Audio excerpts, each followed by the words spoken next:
Recording in progress.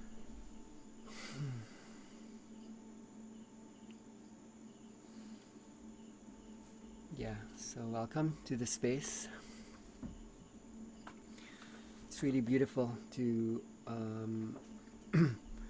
join with you after a week of digesting, processing, slowing down,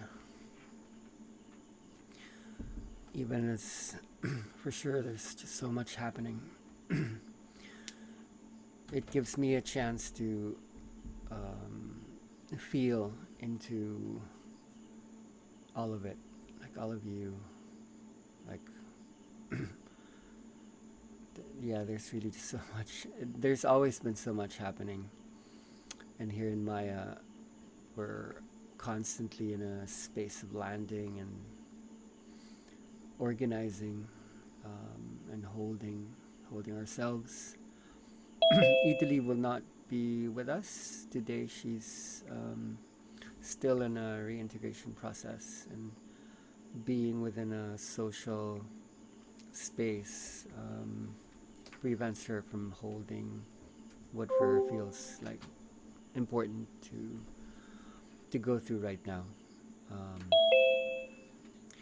so yeah, I'll be doing the opening and closing with Fanny's help, um, who's part of the team. Ahilan as well, who's still in Germany.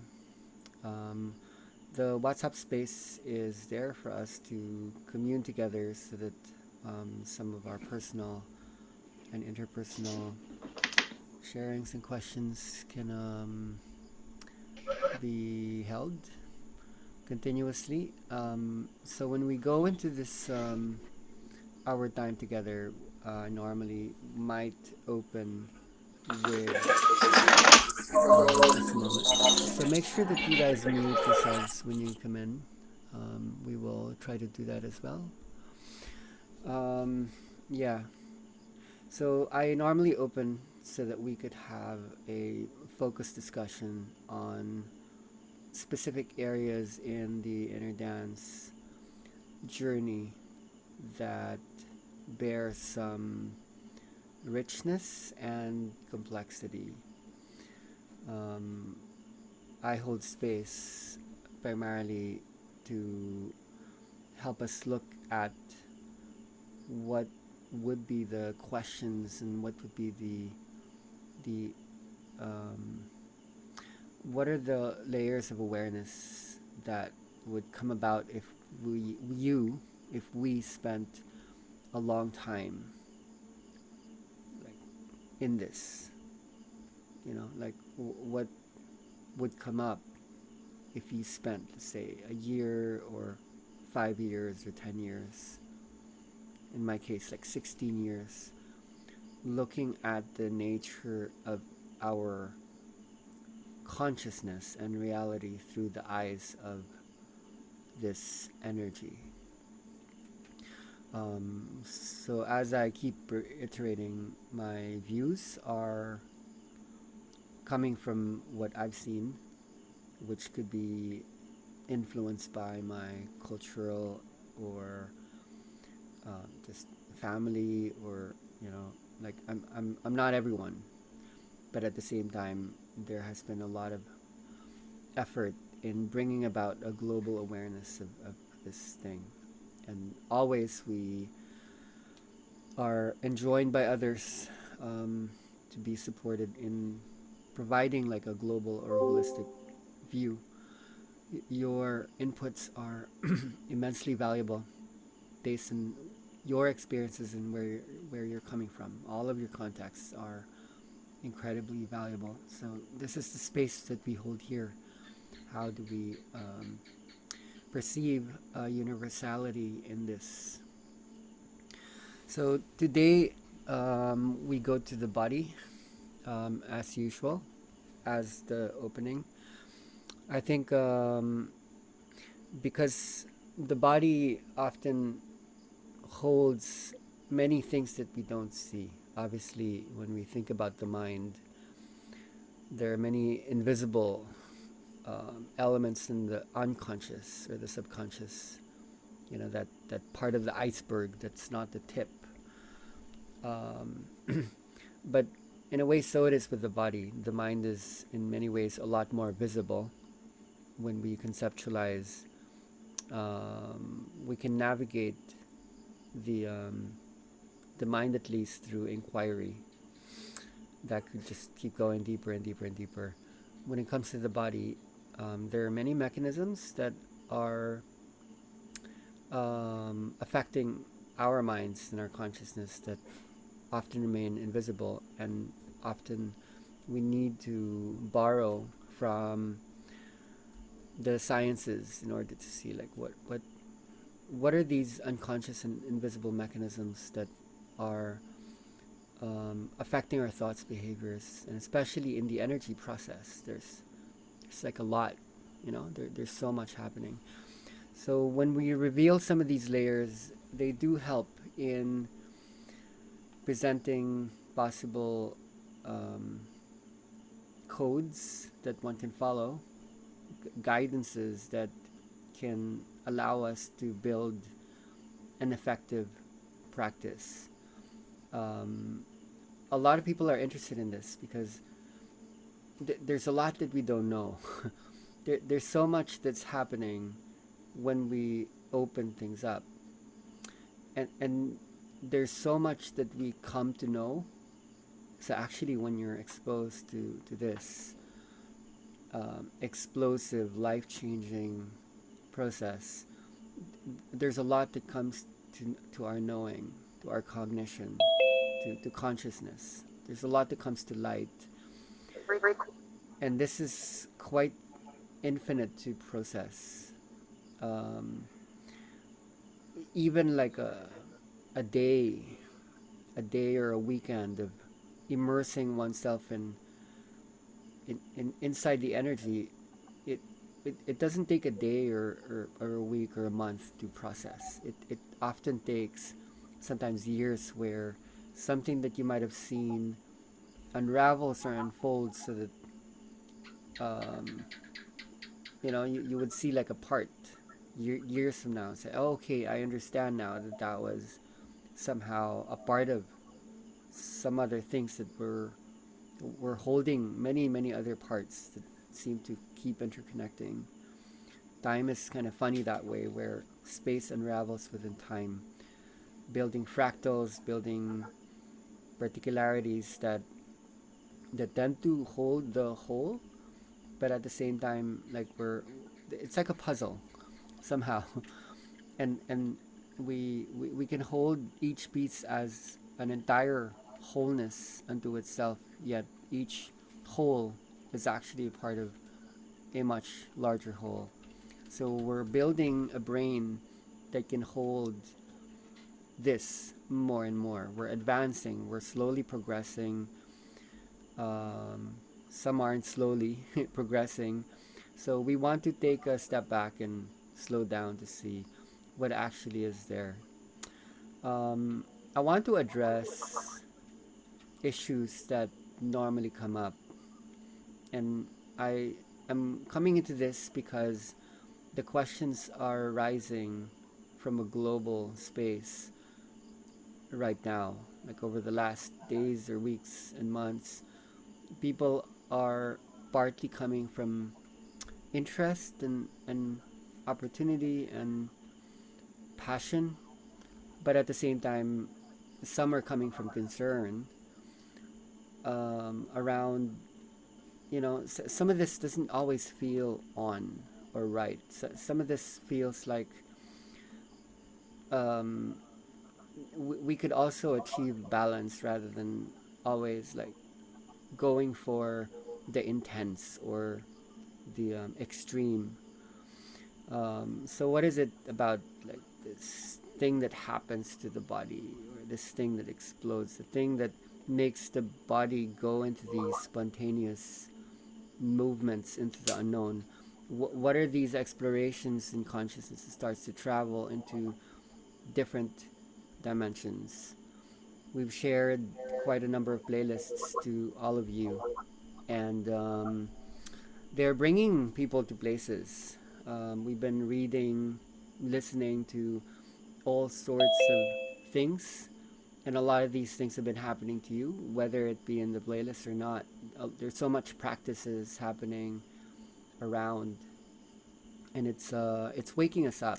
There's this whole other universe, a reality out there, and we need guidance. We need some maps. So inner dance does have certain maps. It's a specific practice that holds many generalizations. Many practitioners pretty much feel like it seems like everything is inner dance at some points, because inner dance is not necessarily a method. In a way, it's a cross modality. It brings many methods into like a one space. It brings about many sensory registers into a one ecosystem, so that if you take your yoga, your meditation, your energy healing, when you take in your shamanism, you take in like it, inner dance seems to be, with or without using that term, like uh, like a part of our evolutionary spiritual awakening, where it all just starts to fit together. And because there's a lot of freedom in how you are able to hold this, there are no restrictions. There never have been on how you bring sound, image, touch, light, music, vibration, electricity, magnetism, pain, pleasure, words, all into a one space.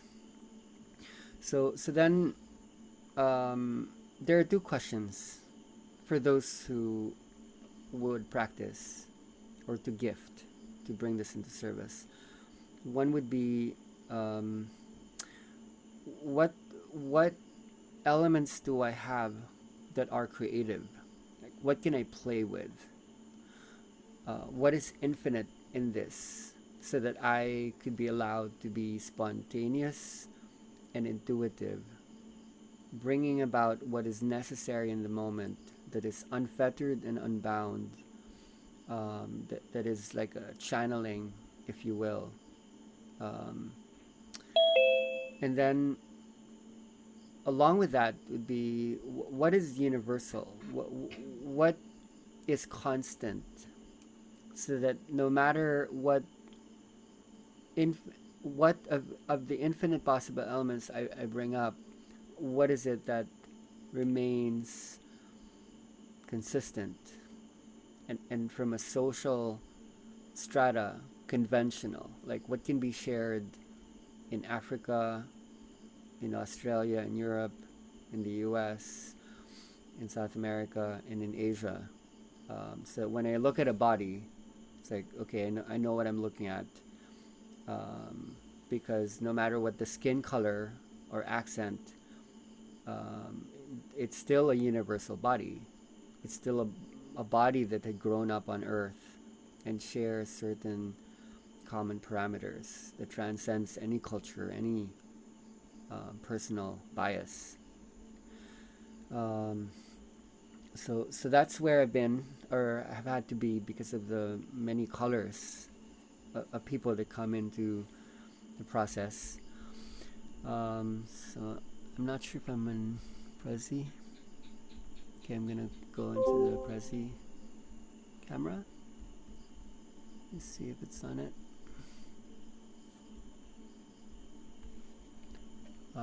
Fanny, could you check if I'm in Prezi on your screen? No. No? Okay. So something should be happening here. There. Okay. Uh, look at my screen. It's not. It's not the same. There. On my screen, yeah, but just a moment, guys.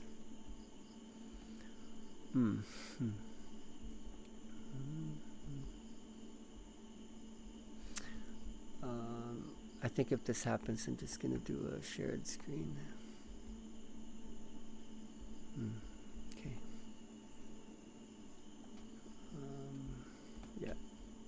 rather not, because then my notes get blurred on the right side of. Okay, so I'm gonna go and depend on outlines that I've prepared over the last days,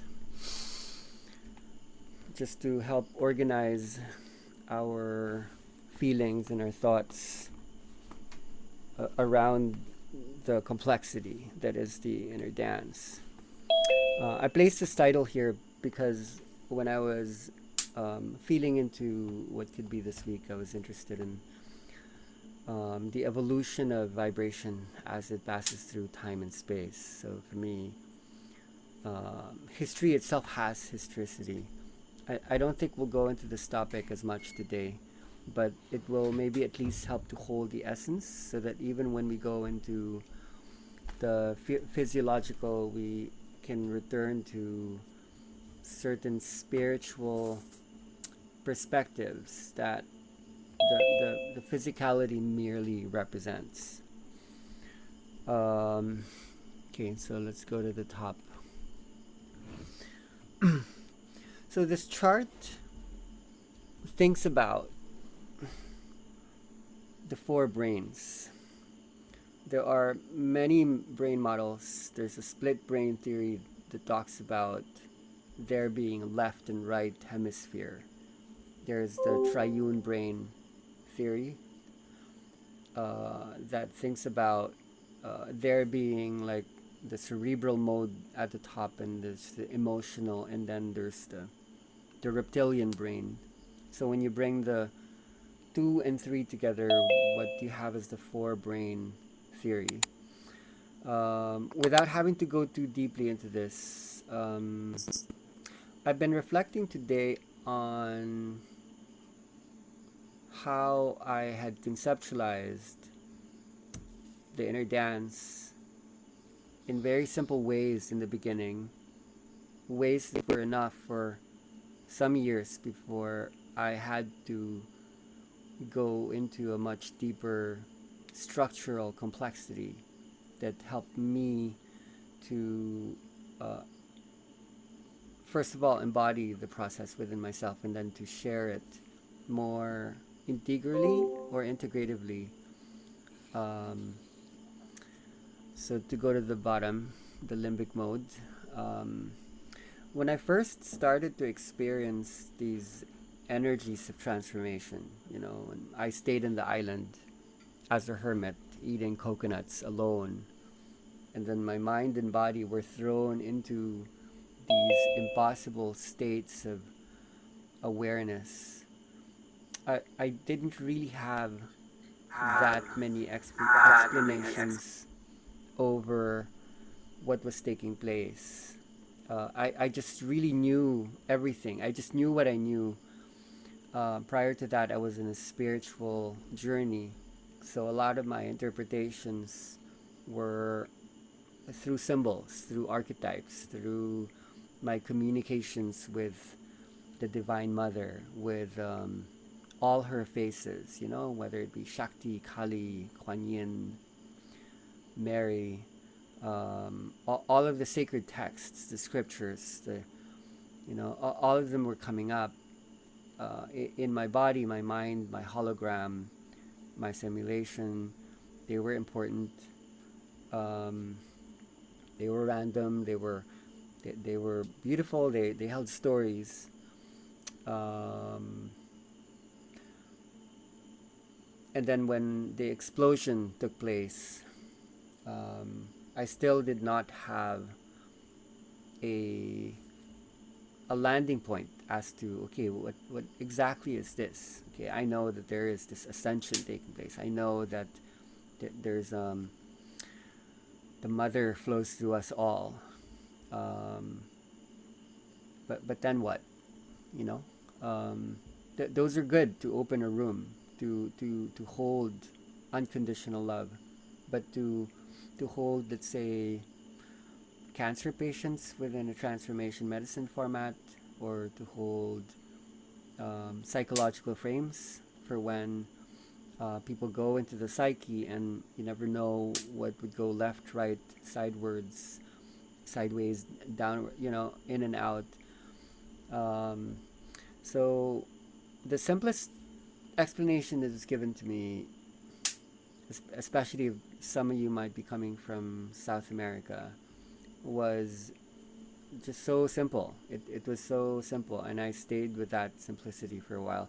I noticed this book in my sister's library right before I had my epiphanies, my inspirations to walk away from the world of illusion or Maya, to go into the path of the sannyasin, the penniless pilgrim, and then living as a hermit on the beach.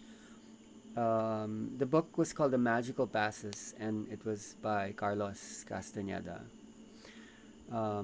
This might be more or less the one book Castañeda wrote that had some anthropological interest in me.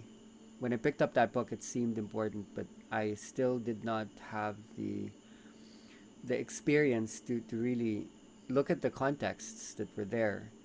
So, like my mom hadn't seen me for years. She thought I might have died.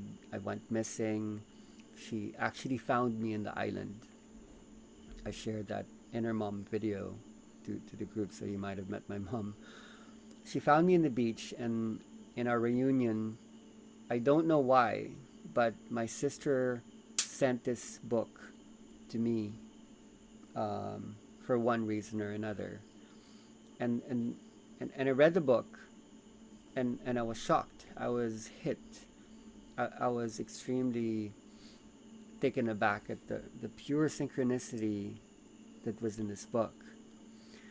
So this book spoke about ancient traditions the shamans or naguals from South America used to practice thousands of years ago, um, wherein the body starts to move spontaneously on its own.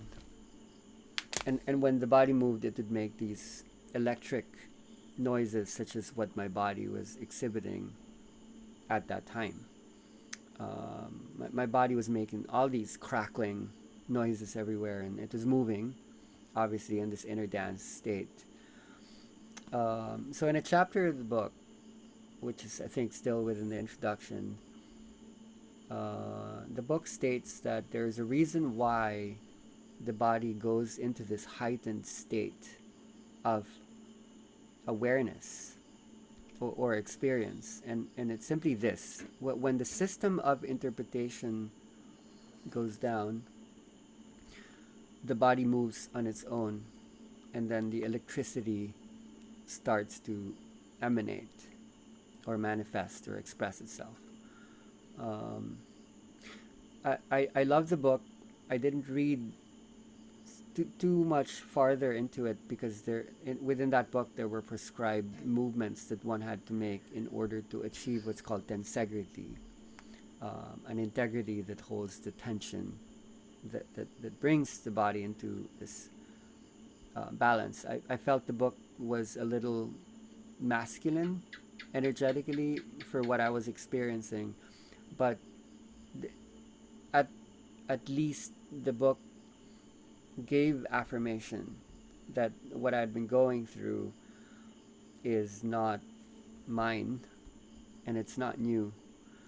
And because you know my initiation happened with that Mexican stranger in California, um, and then this book speaking about uh, this tradition, that was more than enough for me to then leave the island. And as I started to touch people's bodies and other bodies were beginning to move and experience this thing, um, that was affirmation. That was also knowledge. As much as my mind could hold back then, I could barely speak. I wasn't yet totally back in language. I was there in space. I was not in time as we know it. So it anchored me, that simple thought. After which, when I read a book when I was in a retreat center, this lady handed me this book, said, "You should read this." And the book was about Kundalini. Then pieces started to come together. Okay, there are cultural areas in the past where this actually was like something. So that when I took on these other terminologies such as like Shaktipat or Kriya, these mudras that were coming up all over the place, um, what was purely coming from something unknown, something vast, something beyond conceptualization, that there would at least be this, simple signification that allowed the anchoring of the energy as sessions, workshops, gifting, trainings would start to arise, at least that this be contextualized, that this be ontologized, that this be brought about, that this exists, this is okay, this belongs to us, this is part of our ancestry, waiting over a really long period prior to, and then now maybe because of everything that is in the right place, this is the time to unleash, to unravel, to co-discover. So I woke up an hour, 2 hours ago, actually filled with memories of what was happening in my mind through the sequence of letting everything go, experiencing this thing, and then like bringing this about, sharing this, almost normalizing what was so abnormal, so weird, so unknown.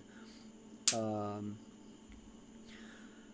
I didn't stay with these systems of interpretation for forever because of the need to understand what are the deeper, more complex underpinnings of this energy. Is it simply really about dropping systems of interpretation so that the energy would rise and take over? Um, there's so much interest and passion in going into the unconscious, going into the unknown. And sometimes when we tend to there, we simply get there to, okay, now I don't know anything. I mean, that would be the simpler interpretation of simply just let's go to the body knows, the mind doesn't need to know, take it away, it's all thinking, it's all conceptualization, that just stop thinking and let the body just take over. In my own experience, that certainly was not enough because I had to go back to the world, like um, be in the world, be in community, having kids, especially having kids. You can't simply, that simply is not the it. So energetically, the energy itself would be interested in, okay, what else is there?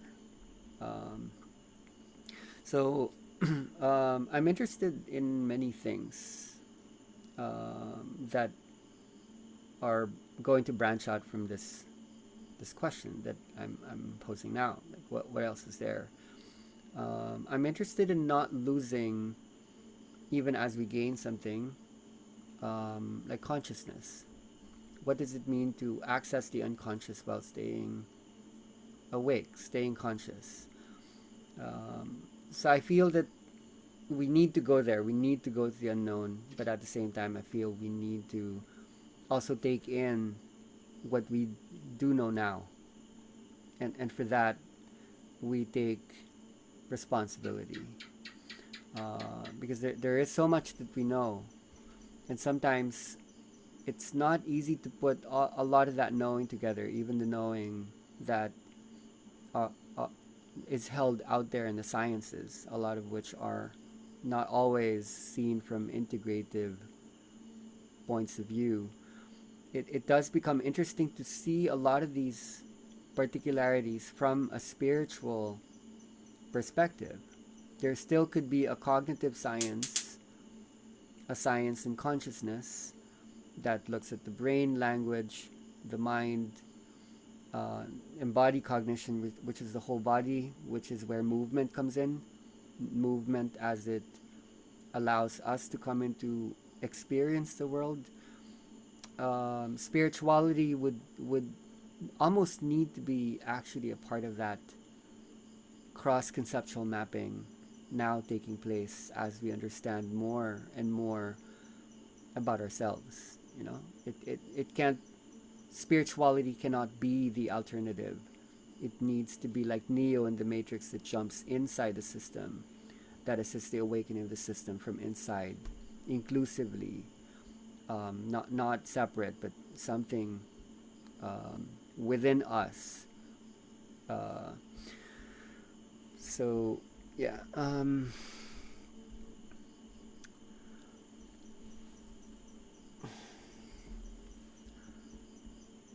So yeah, we would experience simply the language of energy, and we would get to know it. We embody these um, dimensions. Where for me, history has a history city comes in is each wave form. You could call it like a neural oscillation. It could be a brain wave. Each of these holds a vibration, and each of these hold a historicity. So, for example, speaking about the parasympathetic or the sympathetic nervous system, if the sympathetic is that which is alive and kicking and running, if the parasympathetic is that which is slow, calm, expansive, where do we think from and where do we know from? Where do we feel from? Are we, you know, coming from arousal, excitement, or fear? And then what does it mean to borrow some cognition or emotions or knowing from like calmness? In inner dance, it's never like a choice between one or the other. There have been already so many explorations of what it means to go into a seesaw or an elevator effect where sometimes you go up, sometimes you go down.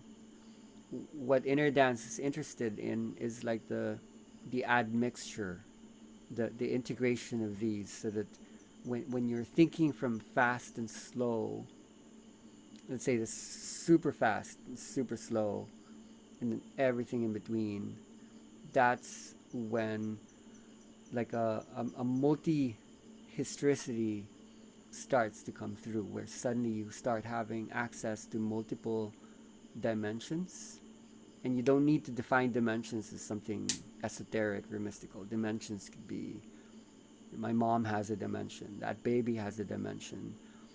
Let's say the 15th century had a dimension. 5,000 years ago, there was a dimensionality perceived through time perception that sometimes we actually go back to. And then alien thought systems have a dimensionality, uh, which means it has a historicity. So when you reach certain waves, each of these do have a historicity. Um, like one really basic grounded notion would be anthropological. Say in oral traditions, when we had not yet learned to read and write, when we hadn't yet stored information externally outside of the body and outside of sound, there was a historicity there. And then when we shifted into literacy, we solidified a lot of what was fluid and vibrating within oral traditions or sound-based thought. We went more and more into image and objectification. And then when we went into the age of the internet, the age of television, of IMAX movies and virtual realities and online Zoom meetings, and that's a dimensionality that bears a historicity. and and historicity being dimensional, you can actually bring multiple histories together. So that in the age of the internet, there is actually like a combination between orality and literacy, the West and the East, the African, the European, the you know, and so inner dance is in fact like a dimensionality. It is in fact something a little bit different from the internet, though um, it bounces off of the internet. It's something else that is. It could be seen as okay. What comes after the internet? How else do you log in? You know, what is the inner net work of semanticities, meanings, colors, vibration, sounds, and images, and so on and so forth. Um, it's like it is a collective consciousness, and you can either go into your own or you can go into a planetary one. In many ways, holographically, it's actually all one. You know, the one is actually the many. So vibrationally, there is a way to access something much much deeper, um, or something much much more shallow. And and to be in the world, you sometimes need to be shallow. You just need to be happy and having fun. And but at the same time, there's suffering when we know there's something much much more, and it's never just what is literal and obvious. So we would learn the language of waves, even as we lose our mind and go back into childlike baby states, which is hyper connectivity. There is still a literacy there. There's still this advanced perception, this cognition through the body, the language of waves. So when we facilitate, when we learn to hold bodies, when we learn to hold energies, we would speak this language in the beginning. This is why touch becomes interesting. This is why sound, especially, becomes interesting because of entrainment. You can speak this language and bring about these many, many effects. Um, so I think we did speak about it during the last Zoom call. Sorry if this image is blurry. Um, Throughout the 24-hour cycle and the 12-month seasonality, um, these waves rise and fall. We needed to adapt because of our exposure to light and dark, warm, cold, how to function. So we're not consistent. We never will be consistent unless maybe we find a way to allow for the marriage of the moon and the sun. You know how confusing it is to be in a rainy day, super rainy day, and the sun is out. That's the feeling sometimes that accompanies an inner dance process, because that exactly is what is happening. Um, um, the uppers and the downers, as we spoke about in the last Zoom call, it's going into an admixture. It's going into a marriage process. They're starting to court each other. Okay, like maybe we're not so different after all. The masculine, the feminine, the east and the west. They start to party together. They're not fighting. They're complementing each other. They see, okay, there's something in me that's inside you. So the slower you hold, sometimes the more you access the fast. This is what we're studying. Like, how do you access the hyper fast, the ones that hold the most data, the ones that hold the most information, where memory is the most, you know, packed in, condensed, as in like the black hole. Um, there's something interesting about that, going back to Castañeda. Like, there was this, I don't remember which book, but he was asking Don Juan, what is the way, what is the path to enlightenment, and Don Juan would go, and you actually should just erase your personal story. Your personal history goes away. So this becomes a support mechanism for dropping the system of interpretation. I stayed with that, but then that wasn't true. uh, Only, that there's some truth to that, that your ego goes away, but then you still do access the story, not just your story, but there is the story of all stories. um, Spiritual practice has been known to be a way of going out of the mind, of transcending the body and just going into this ascension states where I'm beyond all of this worldly stuff. Inner dance is not that. Spirituality, it's not to go beyond, to escape, to you know to remove yourself. Inner dance is about actually going inside. It's not to go out of the mind, it's to go into the mind.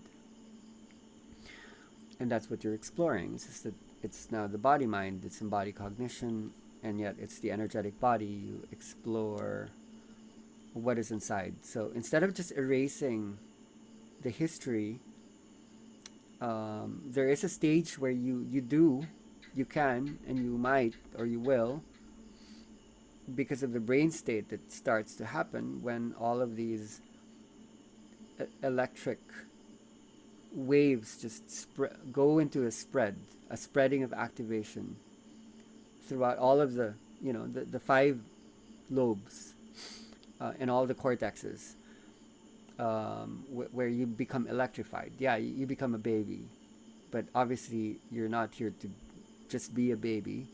Otherwise, you would have stayed a baby. Um, so yeah, like y- you would need to retain the historicity. So there are these stages. There's the becoming space of time, where you become space and spacey, and then you actually need to reintegrate back into time and to learn how to sequence things, do things one at a time again after you've left that reality. But retaining a lot of this ability to hold things in simultaneity, all together, everything all at once. Um, the stage that prominently describes this is language acquisition. When people go into light language or vibratory, you know, when you start to acquire a new language, not new wordings, but new ways of accessing and organizing, processing information, that's when growth takes place. And sometimes that waits for the right community, a sense of safety. It's waiting for meta systems of interpretation. Storifications that explains all personal stories are bound by like one story, a story of the earth, a story of the universe. Where, wherever you look, you would see that story, and it's all just one story. Um, but you're not generalizing. You would be able to fractalize. You could hold complexity. You could structure, and not just go into loops where, oh, it's all one. It's cancel that out. It's just like, stop talking. It's all one. No, to actually start to build a new earth, to really bring about sophisticated layerings upon the substructure, the meta, the meta paradigm upon which all other content would be built upon, that which is consistent. We're gonna keep seeing those waves all along, the helix, the double helix, coming into the one point. Um, okay, so I think what I'm interested to tackle today are the effects, and here we really need to ground. Here are the hard questions, the interesting ones too.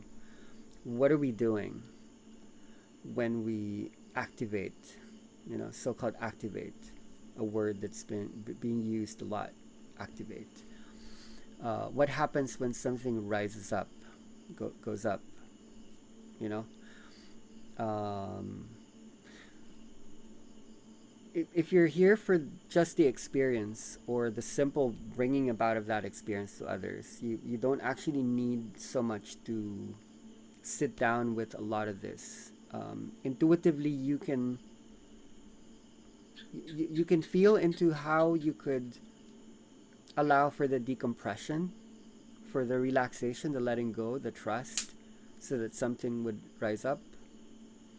Um, that's not hard. I've seen even kids do it. It's quite easy. It's something people eventually learn um, through experience and even trial and error. See what works. Okay, this one's not trusting.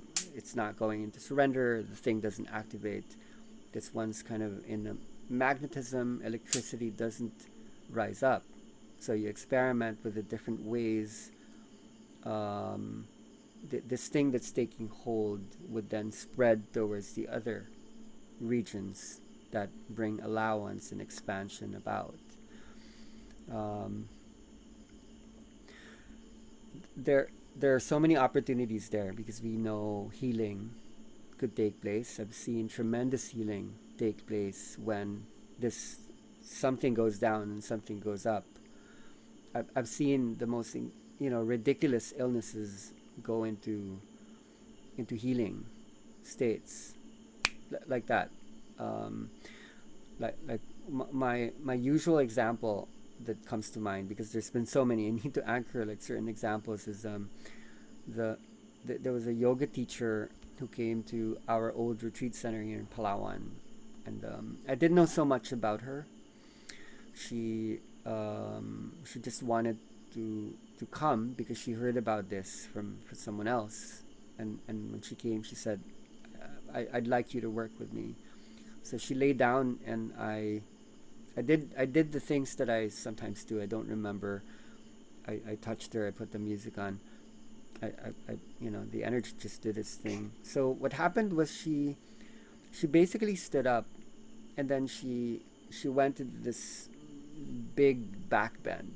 She, and then I was just watching her, just really just there, just observing, and she um, she was crying. She was letting go. She was not here. She was just all over the place. She was here and there. She was all over the place. And then she started to roll around, and then her body was moving, and then she woke up and said, "Oh my God! Like, do you know what I did? I did a back bend." I'm like, "Yeah, yeah, you did a back bend." She said, "No, I did a back bend. I didn't tell you, but my back is broken, and I can't even like do this, but I did a back bend." So the explanation she gave us a grand simplification of up and down. Her left brain, or maybe her cognitive thinking brain, said, "What the hell are you doing? You're doing a back bend. Your back is broken. Don't do that. That's not what you're gonna do right now. Stop doing that." And then her right brain, or maybe her limbic reptilian system, said, "I'm gonna do whatever I want right now, because the truth is I am what I am. I am not the back problem." And so there was this conversation happening between both sides. "What are you doing?" "I'm doing what I'm doing. I'm doing exactly what I want to do," because it doesn't shut off necessarily. And a lot of you might have experienced your body moving spontaneously with so much energy and so much power, so much promise, so much hope, so much joy. And then your mind might still be on, thinking about the kids, thinking about doing the laundry, thinking about what you're gonna have for lunch, thinking about where you need to fly off to. I'm particularly exposed to this because we live in an island where people would fly from all around the world, and eventually they would be going into inner dance up to the last minute. So they would time it so that right before they go to the airport, someone would wake them up and say, "Tap, tap, tap, and you need to go to the airport right now." And so off they go with their bags, and later they would tell me or tell others what it was like to go into immigration, go into customs, go into airplanes, being fully expanded yet having to be in the. But even before the airport, like even when you're there, you're still here. So there's a schizophrenia where there are these two waves always at work. You can go expand as much as you want, but something allows you to stay here, hopefully, anyhow. Um, but the story, this French lady, it helps us that okay, um, we need to circumvent the ego. We need to shut down this programming that says I'm limited, I'm only human. So there are these amazing stories of something spontaneous, something that happened that was magical, that was pure, that was amazing, that was authentic. Um, that's not really the cause for concern or the need to look deeper. The the the integration parts would take place when we sustain the process. So if people have a high, something strong, something powerful, usually there's, what was repressed unleashes and it goes up. What happens when we start to control, start to need to control the high so that we just keep going high, understanding that the moment something rises up, something's already falling down. And when we try to retain that up without understanding the down wants to be seen too, the body has like a lot to say. Um, so mechanistically, there are arousal and inhibitory functions.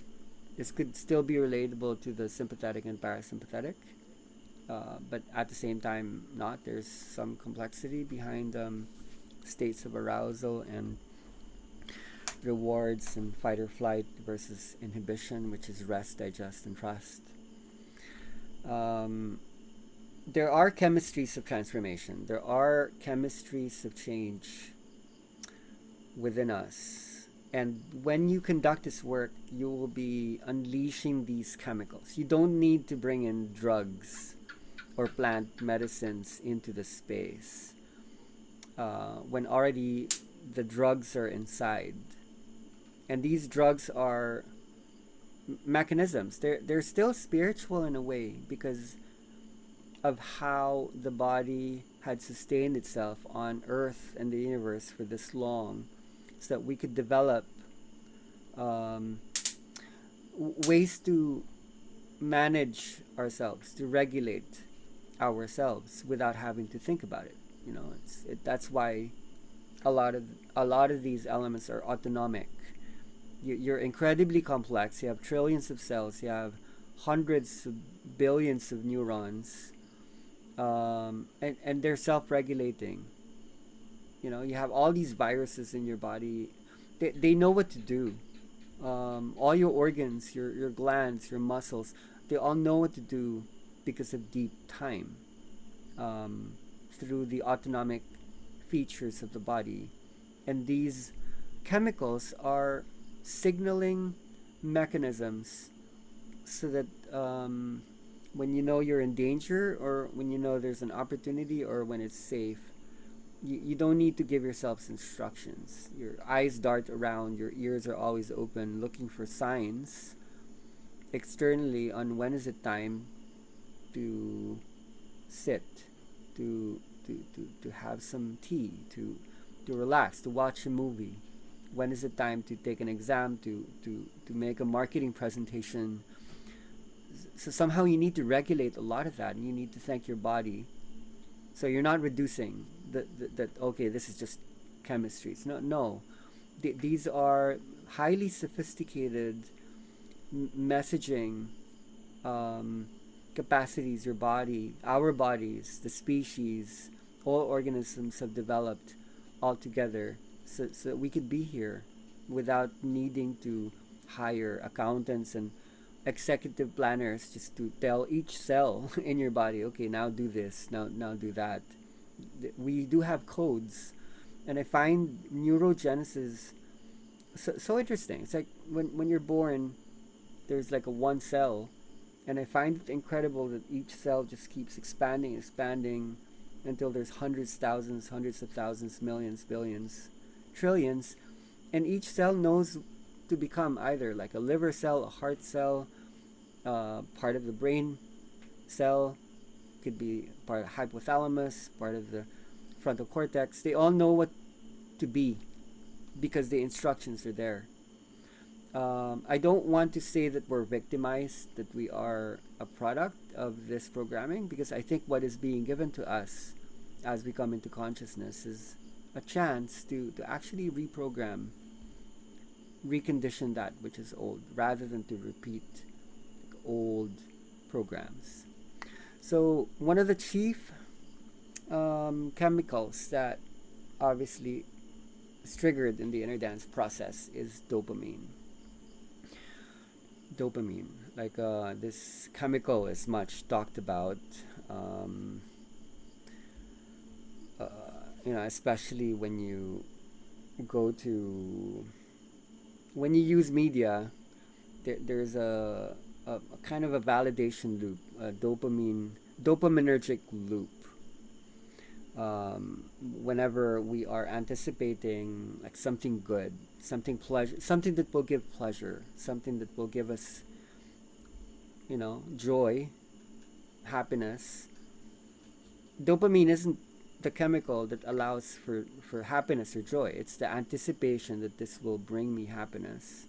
So the way the loop goes is when you anticipate what would make you happy, when you get the hit, you will have a momentary happy feeling, but when that loop is situated within a vicious cycle, you're going to keep wanting to be happy. So dopamine isn't so much just for happiness, it's for the anticipation of what will bring happiness. And when you go into the inner dance process, this is what you will initially conduct. Dopamine will be released. I need to describe this, and there's actually something very. Let me see if the. Sorry, wait. Need to. Just a moment. I need to stop share. I need to access my drawing stuff. Need to make sure the pen's working. Okay, thank you for your patience.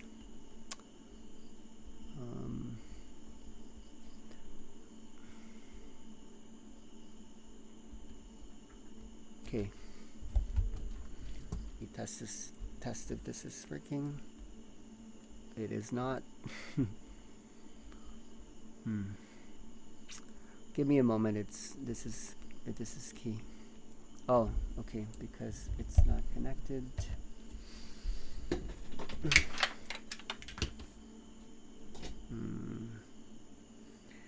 What should I take out?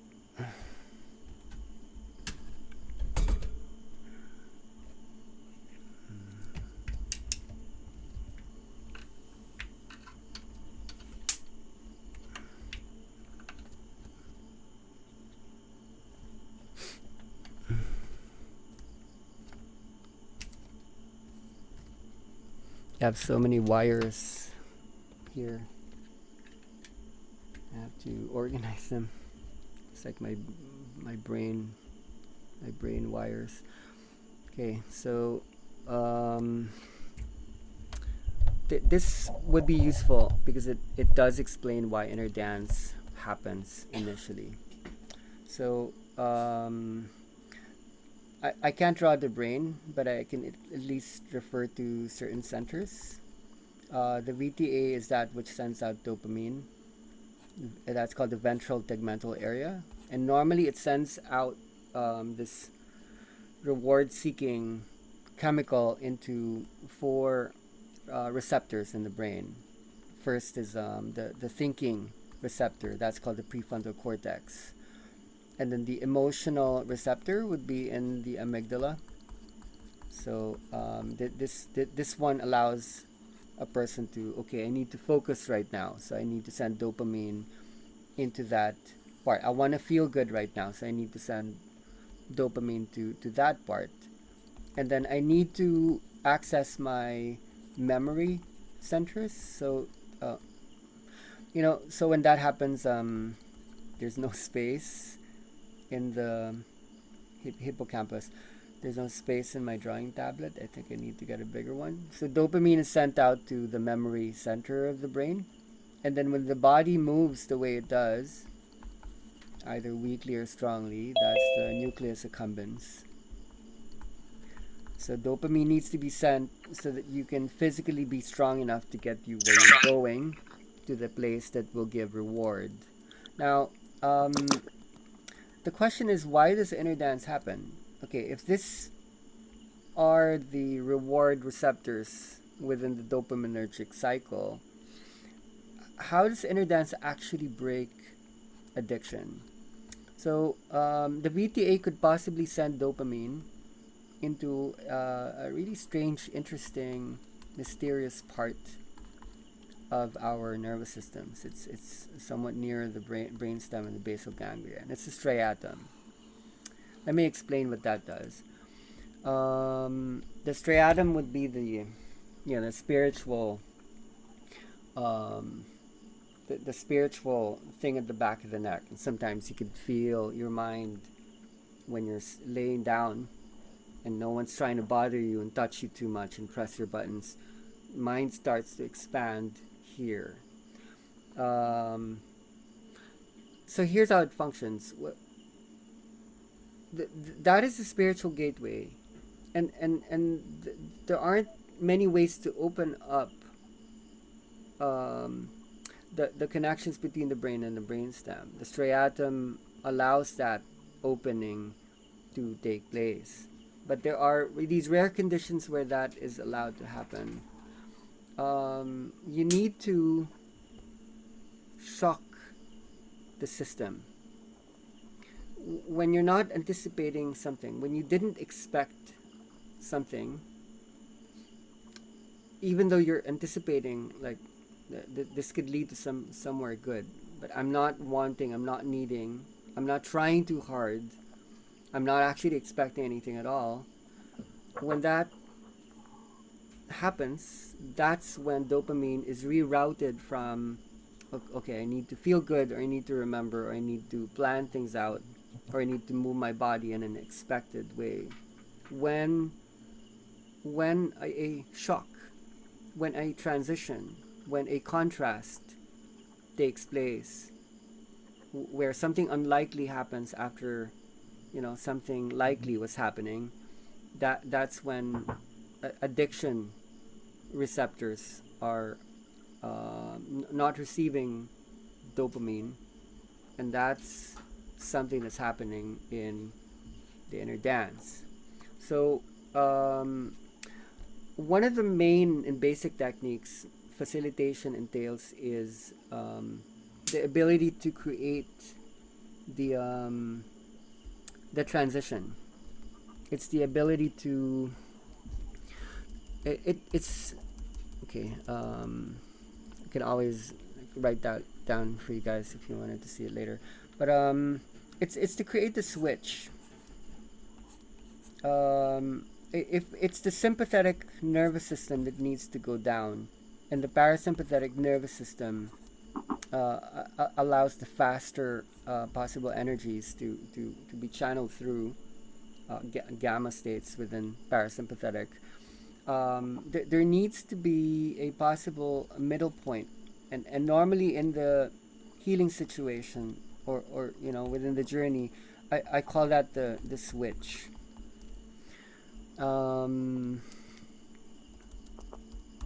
That's why the circadian rhythms as a model works for understanding the inner dance playlist. These are like the sleep stages. Um, Technically, it starts here and then it goes down, and then okay, I'll explain why that is.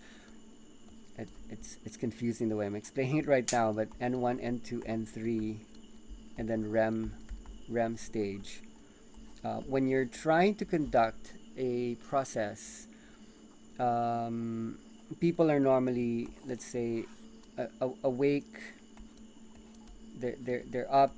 They just came from work, and then they're laying down. So if their frequencies, their neural oscillations are centered around beta, problem-solving consciousness, your goal is to make that go down, so that the surrender function happens. The deepest surrender function happens in non-REM 3 state. So that before you go into the dream, you need to go into a very, very deep delta state where muscular paralysis starts to set in. So when you're designing a session, your goal is basically to create possible conditions, entrainment mechanisms that start with deep delta, so that when the energy rises up, you then create this deep release process somewhere near, somewhere after the beginning of the process, so that before they go into a heightened state, delta, theta, alpha, beta, and gamma have undergone like a mixture with each other. So when I talk about this concept of the switch, the switch is like right here. This is where you need to tend as much care as possible. The moment when something is about to go down, and some people might call that magnetism, mind, tension. As something goes down, you create these contrasting mechanisms where something is about to go up. Do you hear me? It's like an art. If you miss the window, it's not going to happen. So let's say you just give them this long delta state where, okay, I'm going to relax, and then they're just going to help me relax, and most likely someone will fall asleep even, because there were no trigger mechanisms. There's not enough of that upper process that allows the switch to take place. Like, as something goes down, something goes up. People who have taken psychedelics, they know the switch. Maybe 30 minutes after you take the plant medicine, the stimulants and the depressants are now counteracting with each other, so that even as inhibition starts to go down, something's beginning to rise up, and it feels like anxiety taking place, especially around the solar plexus region of the body.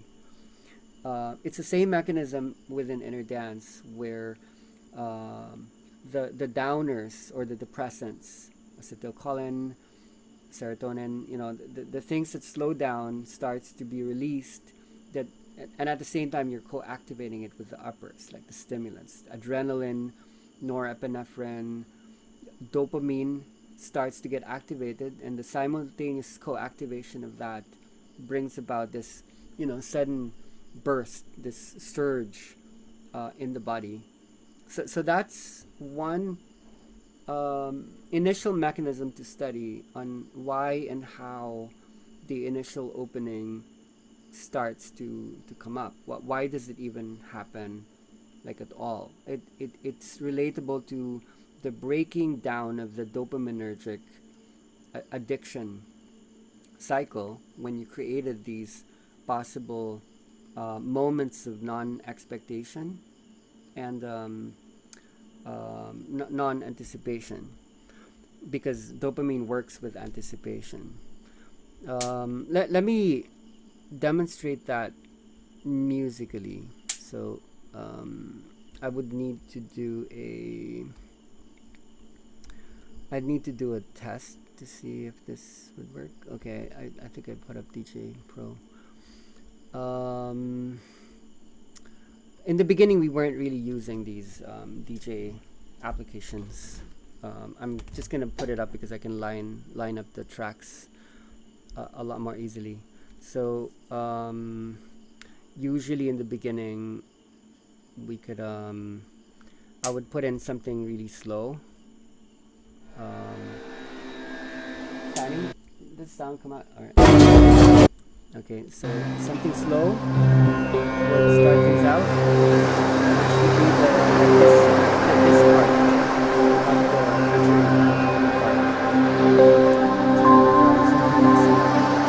so I'm gonna shortcut. Let's say 5 minutes down the road, you need to make the switch. So you'd put something on that allows for the build-up. So even as the parasympathetic nervous system is expanding, you're now creating these trigger mechanisms so that something starts to awaken from inside, which could be like a movement, an emotion, or like a vibration. So that already is breaking the dopaminergic cycle, whereas people are relaxed, but they're actually terrified. They're in surrender, but they're also excited at the same time. So something that happens in inner dance is there's something called the law of contrast. So that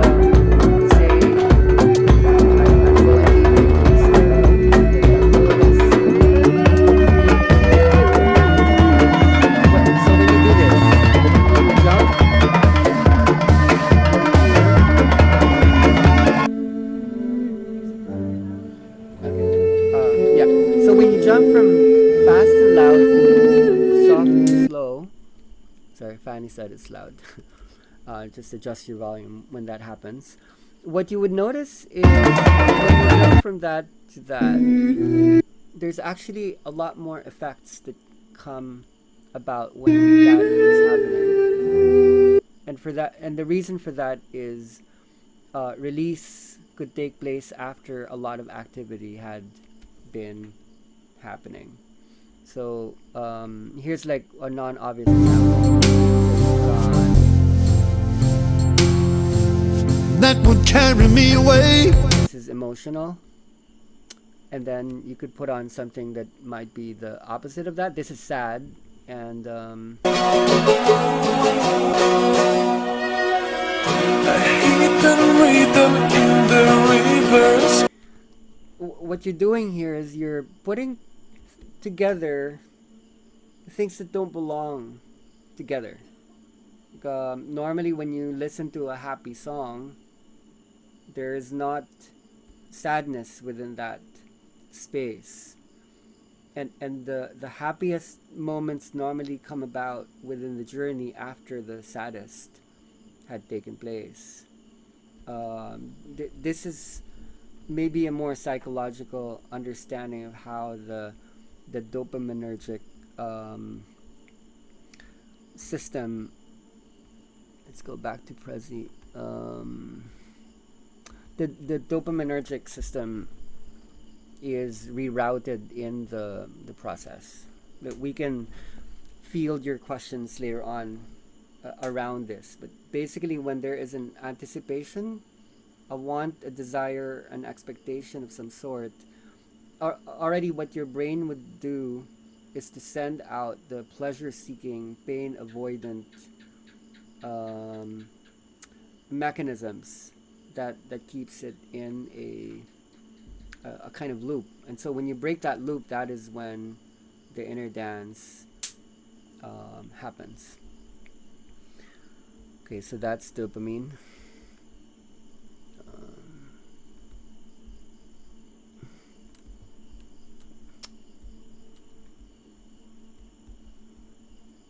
Sorry, this sidebar of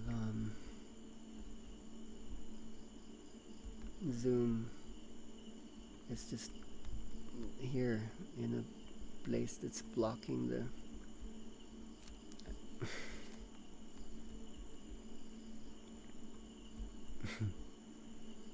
yeah, you don't see it, but yeah, I can't navigate. So okay, there you go. Yeah, so that's dopamine.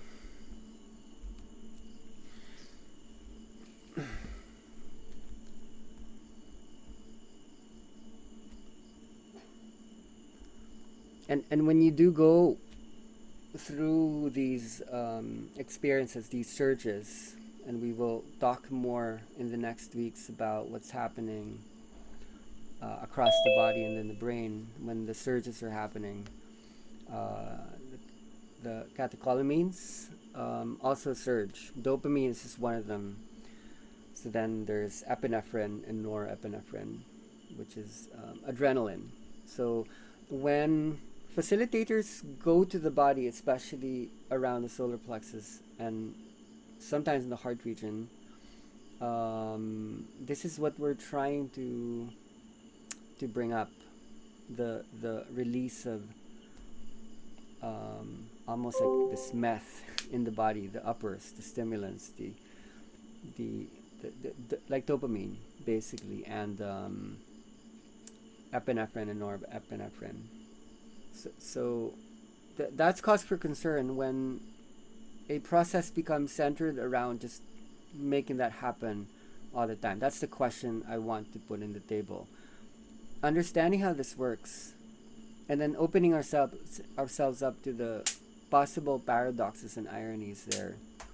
If the addiction pathway in the inner dance is initially broken through the bringing about of a non-expected event that then allows for this deep surrender and then this thing that rises up. Facilitators who perform regularity, let's say with the music, when there's not really a deeper awareness of what's happening. So let's say, okay, I have this song that can help people relax, and then I would put on this song that would help them to cry, and then another song to help them to scream, to shout, or to make their body shake like that. If the inner dance is actually happening because of the breaking down of addiction, when participants learn that that song would do it for me. I know that song. It's going to come up again. And I've seen this happen many times. Okay, that song's going to come up again. I'm going to cry in it right now because that song is always going to make me cry, or that song's always going to make my body move in a certain way.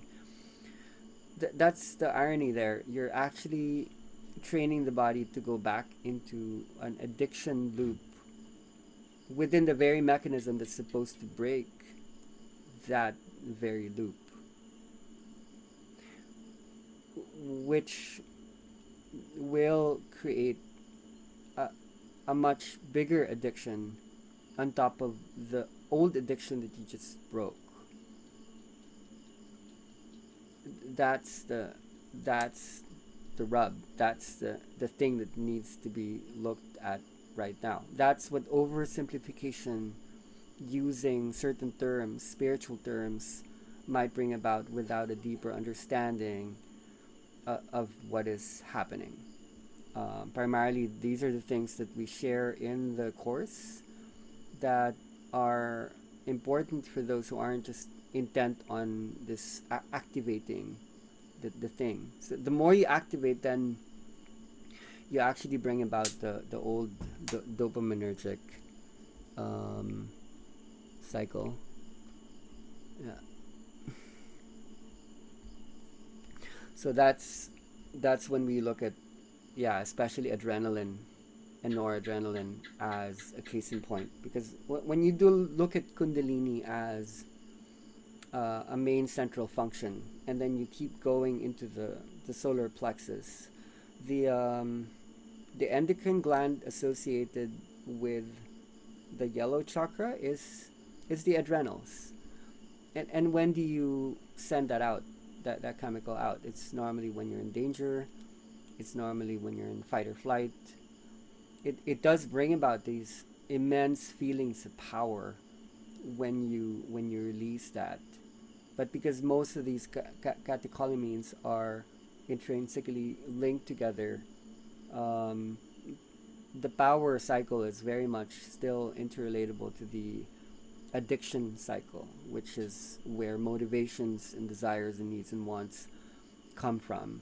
So it is actually possible to get people to keep coming back to the workshop space again and again and again, keep paying, keep going again and again and again.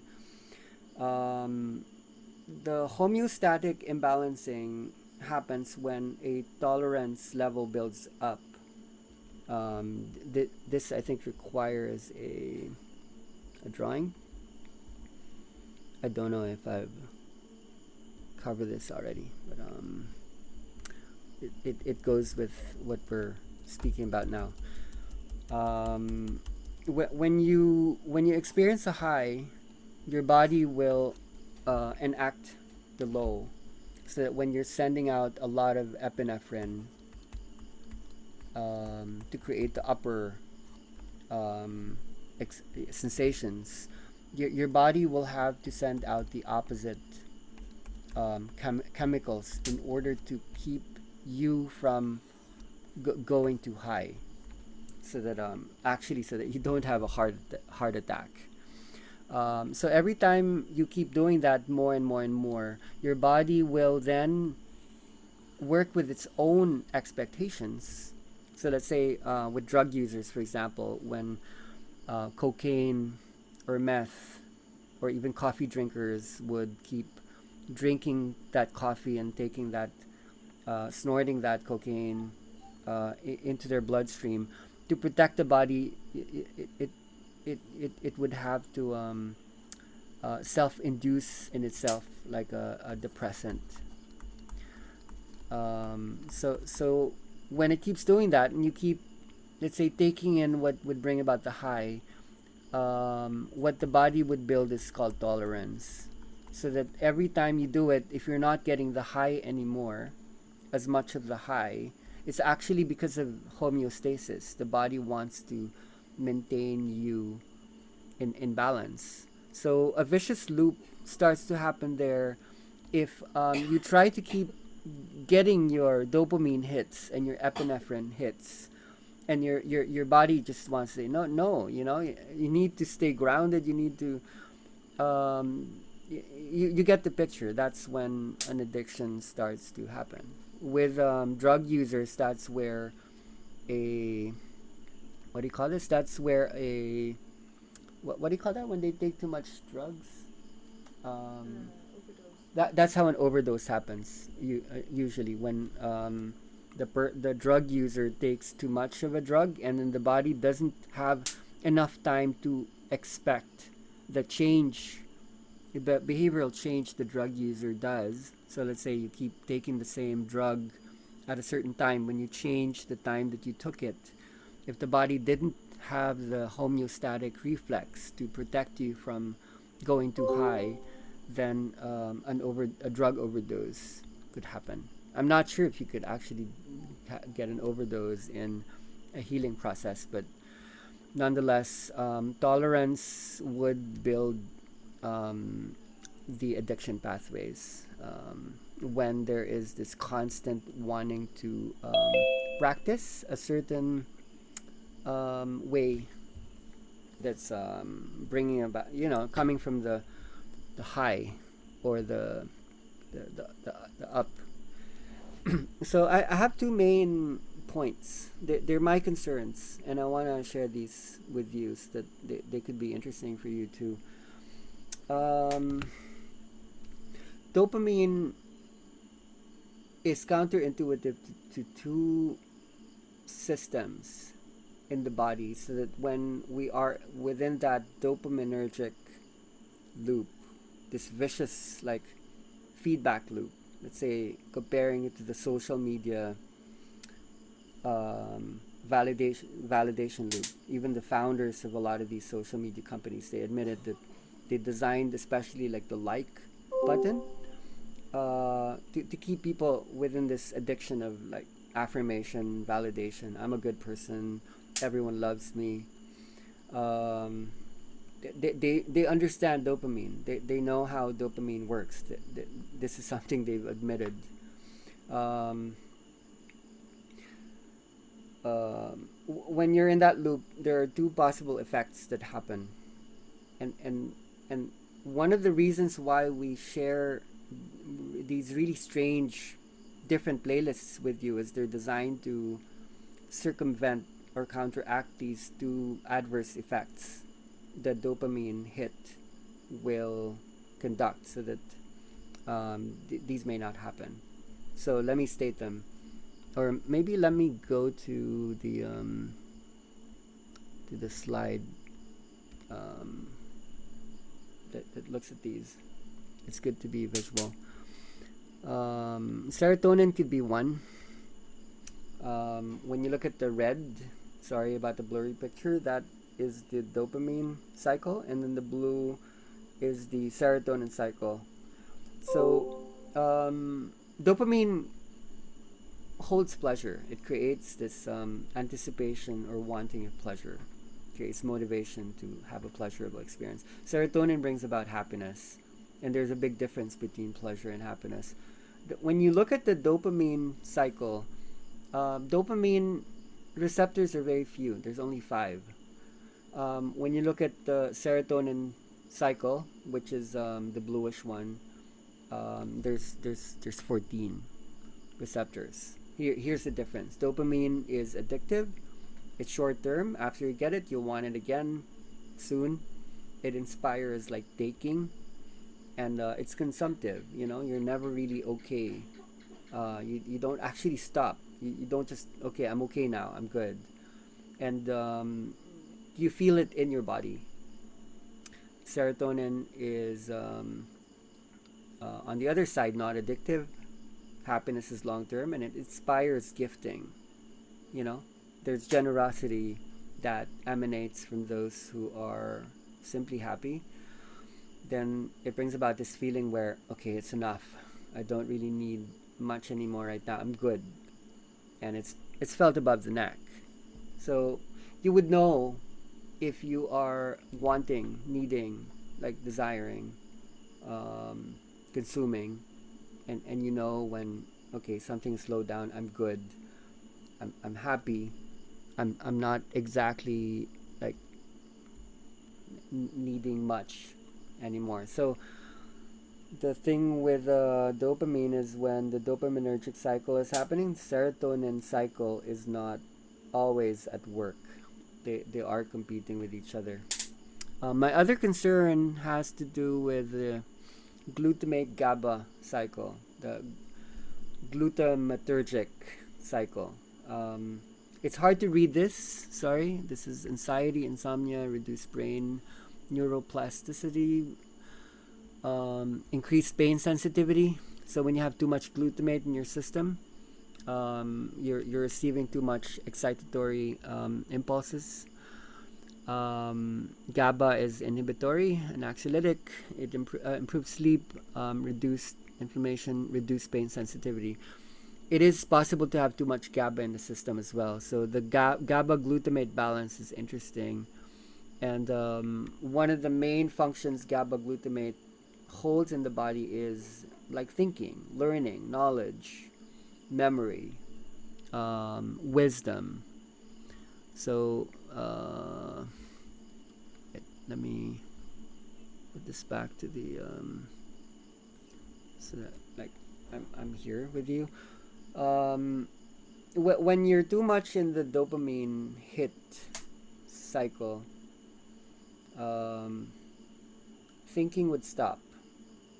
That is what GABA glutamate, as its contrast, could have held for you. When the dopaminergic cycle is turned on, the glutamatergic GABA cycle turns off.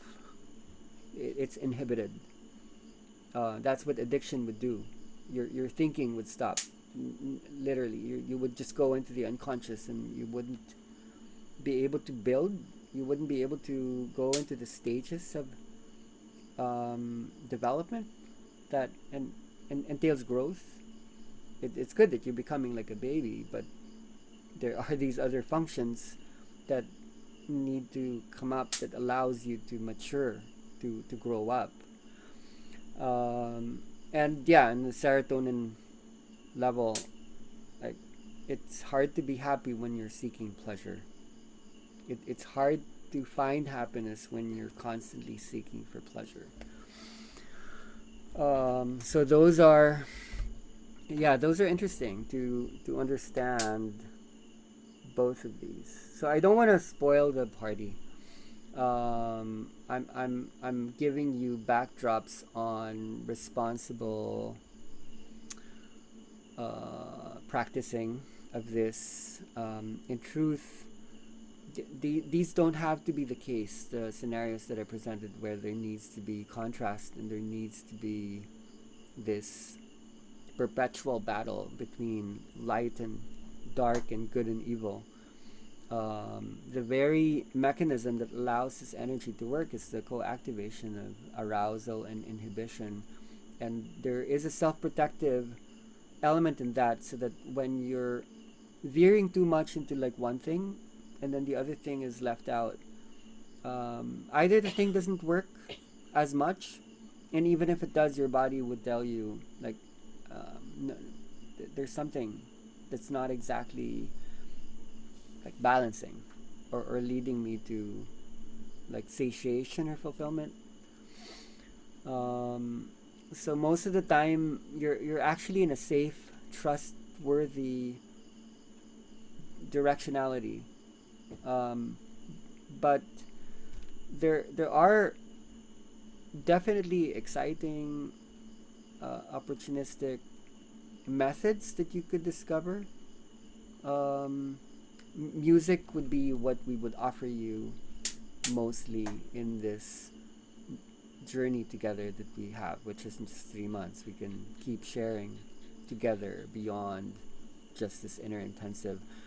I've been speaking to some people within the groups, and they've been experimenting intuitively what it means to, for example, stop touching bodies as much as they might have, to keep working on possible blockages and to try to keep opening things up. I've watched this over the years, really. Like after trainings, people get so excited, and the category mistake is they would just keep trying to activate, making loud sounds, going to bodies, like like wake up, wake up, wake up, like up, up, up, up, up, or activate, activate, activate, press, press, press. It's like this poking festival where people go around poking this, poking that, seeing what would happen. That's normal, and that's ironic. A lot of the reason why that's actually happening is still the validation cycle, where facilitators want to be assured that I'm giving them something. They paid their money, they came here, they trusted me.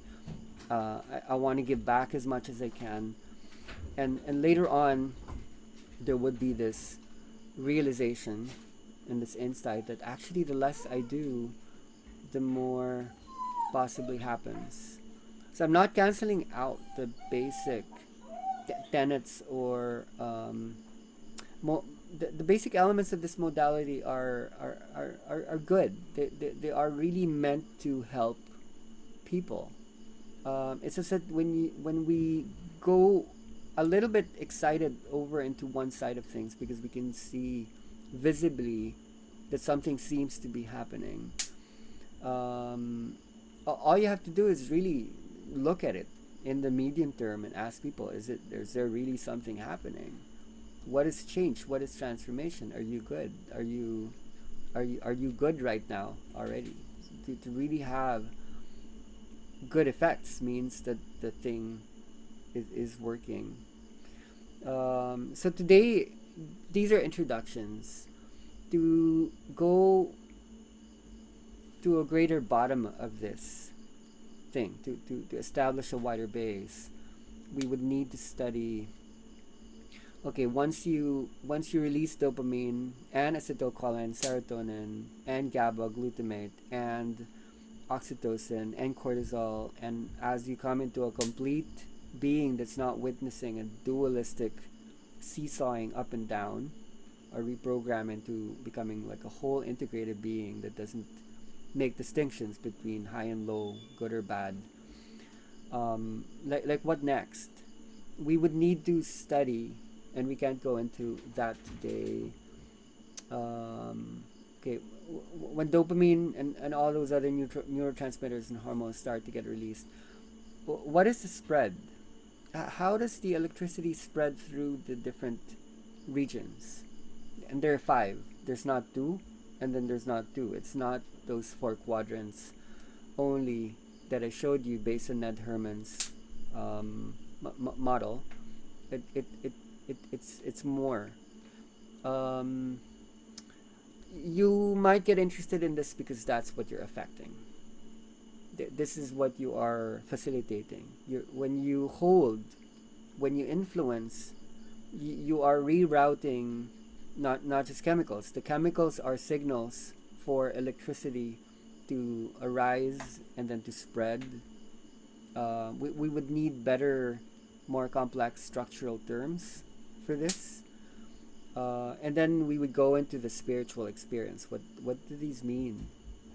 What is the dimensionality that we access when we really experience like the totality of ourselves? I think maybe that's my outline today. Let me do a time check. 3:30. It's an hour and a half. So I'm happy to open the space for any questions, any insights, any sharings about, there's a lot here to look at mechanistically, like different ways to hold the space really. So feel free. I will press the mute button and just go after each other. I could give some inputs if required. If the sharing comes in the form of a question, but if it's a sharing coming in the form of an insight, just say, yeah, great, amazing. Thank you for listening. Hi, I have a question in regards to language. I'm wondering if you can share more about your experiences that you had in the island when there was no need to communicate with anyone, like there was no need to use the language that you know to communicate with anyone. And that question is coming from like having the concept of language in the first place. I'm noticing that sometimes just gibberish starts coming out for like no particular reason. It feels like more naturally that I'm actually speaking English or Spanish. And I'm noticing that even though language was needed. Yeah, go ahead. Sorry, what happened? That even language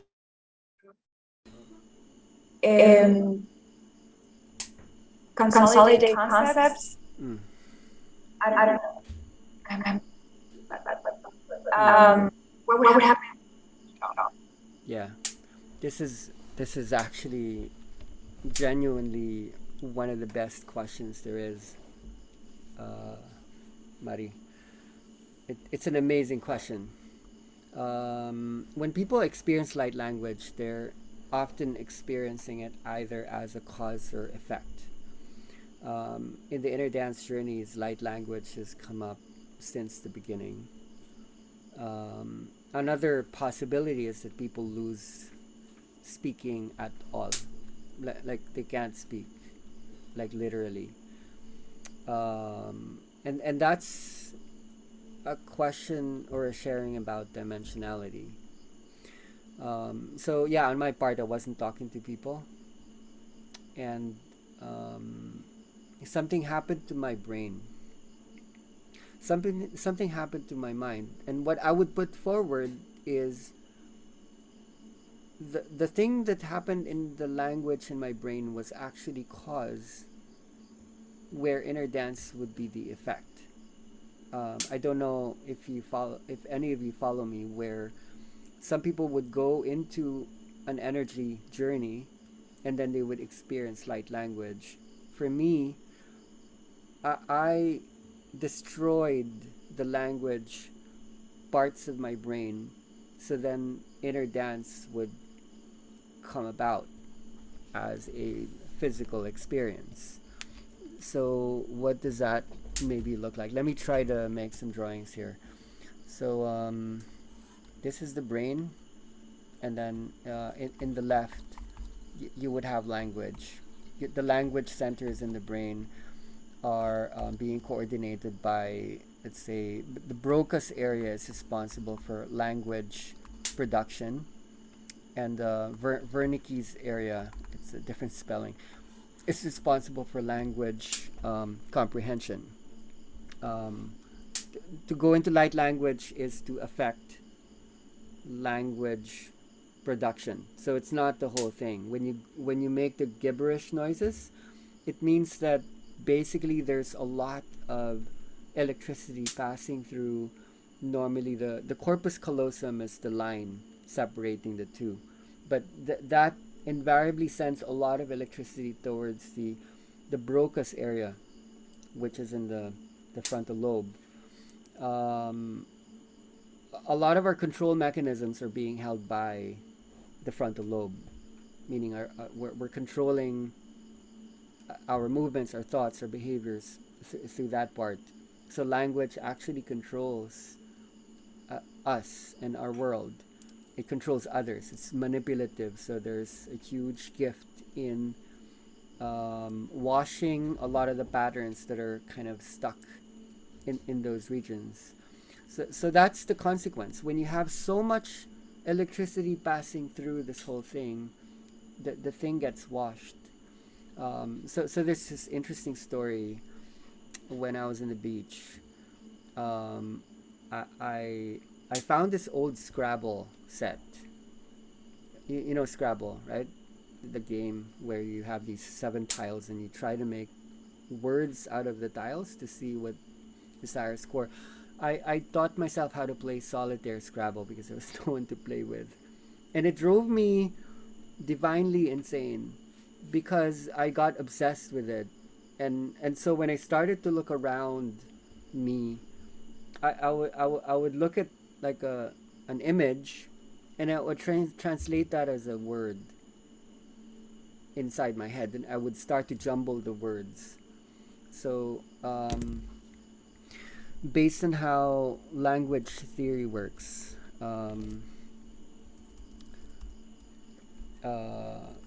mind and language happens through space and time. And for us to achieve three-dimensional thought, three-dimensional meaning making, we had to find a way to choose the right elements in space. Those could be letters, those could be words. Letters are basically phonemes. They're the sounds the human voice can make. And then after you conduct selection, what you do is you start to bring them into what's called combination. Okay, sorry, it doesn't fit again. So from space, when you select all these possible many elements, you funnel that into a one point. So time is really just a sequence of the condensation of many elements into points. So that when we want to express ourselves, we do that within the line in a sequence. So this is what the left brain does.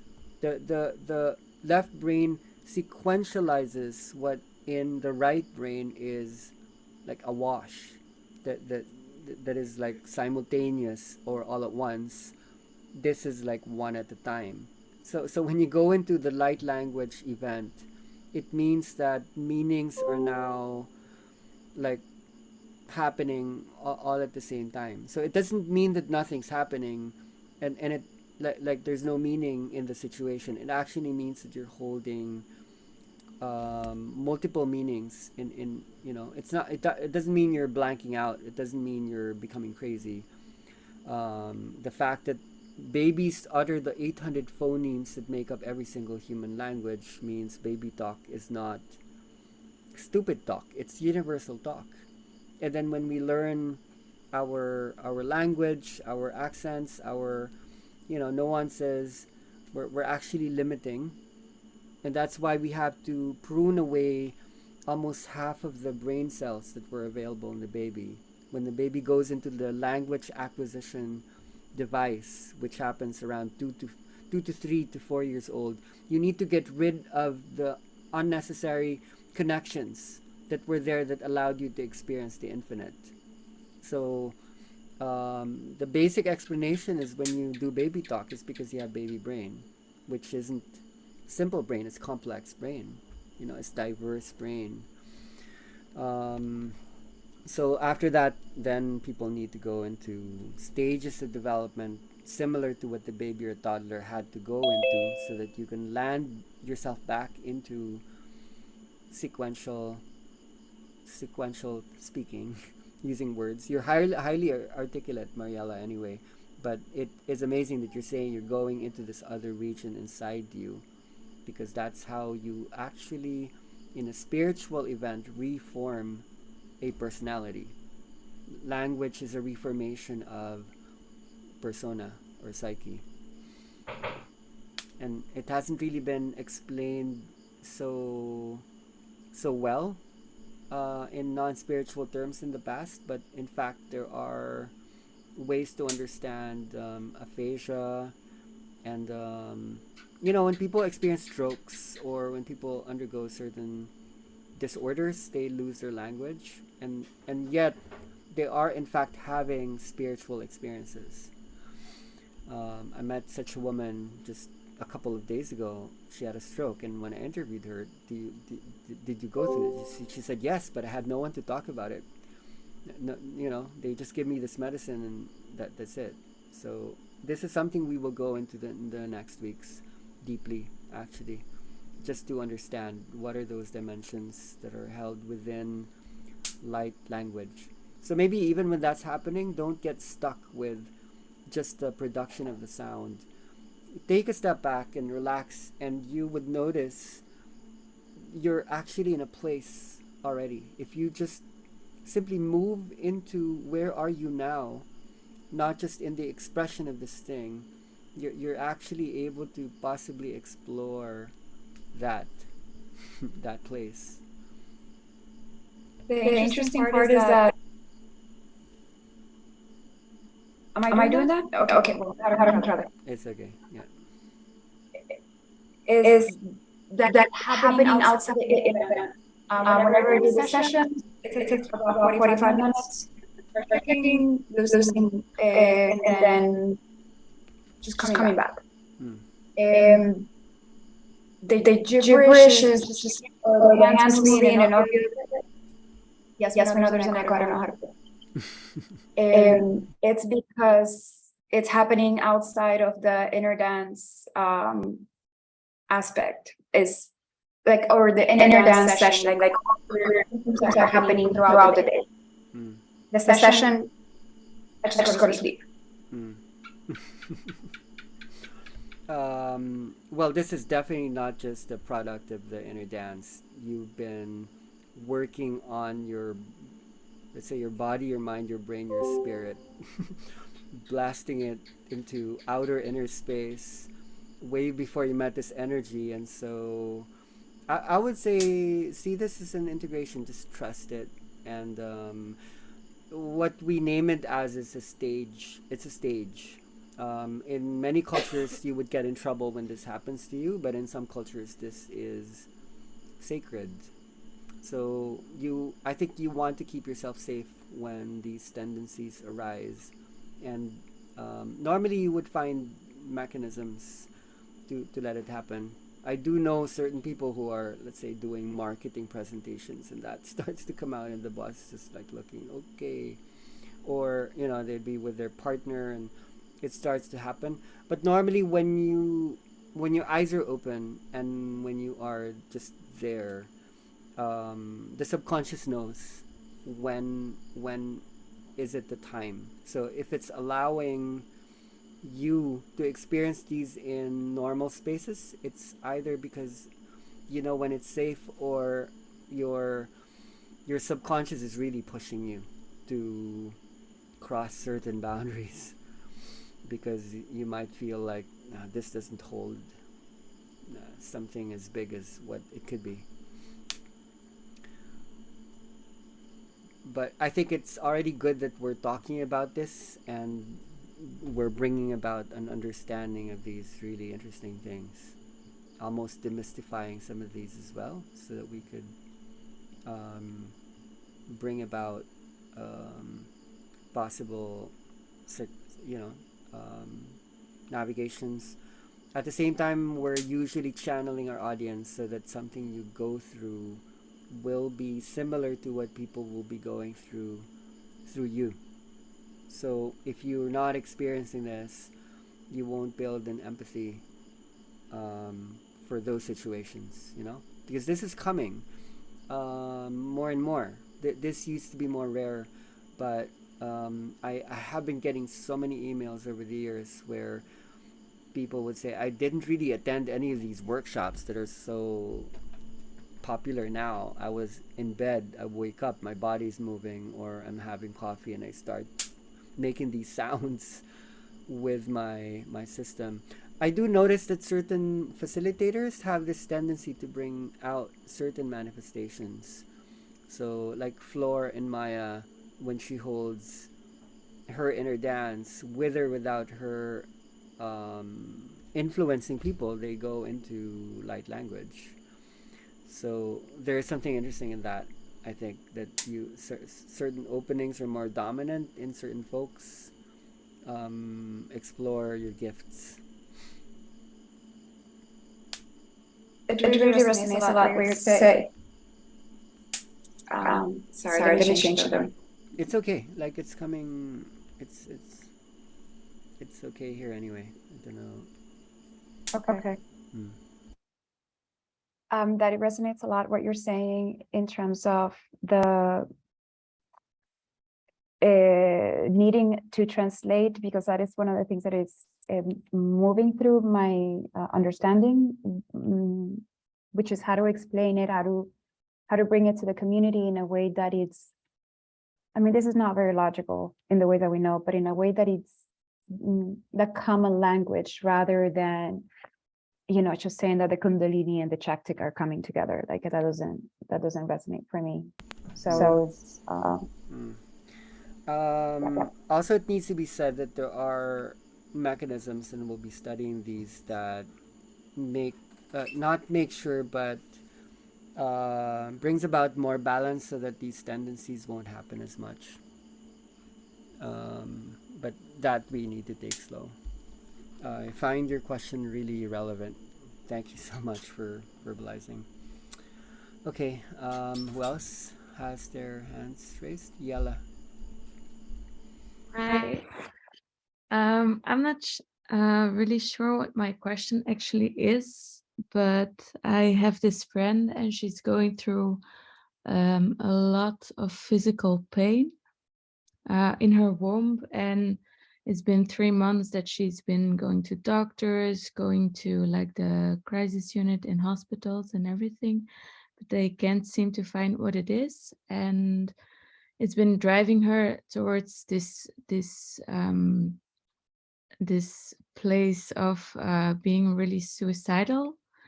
And everyone like in our group of friends was like panicking with with with her, and I wasn't, so I just went to see her and used one of the playlists, and I found myself like holding her just in the neck, and then sometimes just her hand, or like moving her arms, but not really doing much.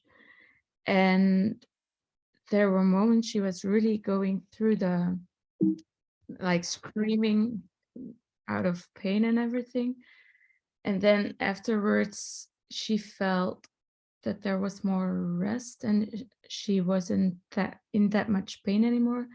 And it lasted for a couple of days, but then it started doing the same thing again. And I just, I have a lot of questions that I can't really put into words yet, but it's about like what is pain and how does it work, and what like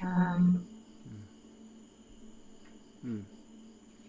Is it like in the Western society, it's looked at as something wrong, so you need medication or operation or surgery to fix it. And I just find myself wondering, like, do you need that or yeah? Mm. Yeah. Uh, I'd add some layers to what you're holding, and this is helpful because it helps us to look at what's the not obvious. Obviously, we bottle things up in society. You're supposed to be a good boy, good girl. Stop saying that. Do this, do that. Don't do. These are drivers and injunctions psychologically that are set upon us that either put limits or put commands. So when people start to release those injunctions and drivers, pain I would offer here is actually like a memory. More than that, let me add the layer. It's a response mechanism. So one of the things that we're offering to others as a reason why we're holding this is we want to help people to react and respond differently.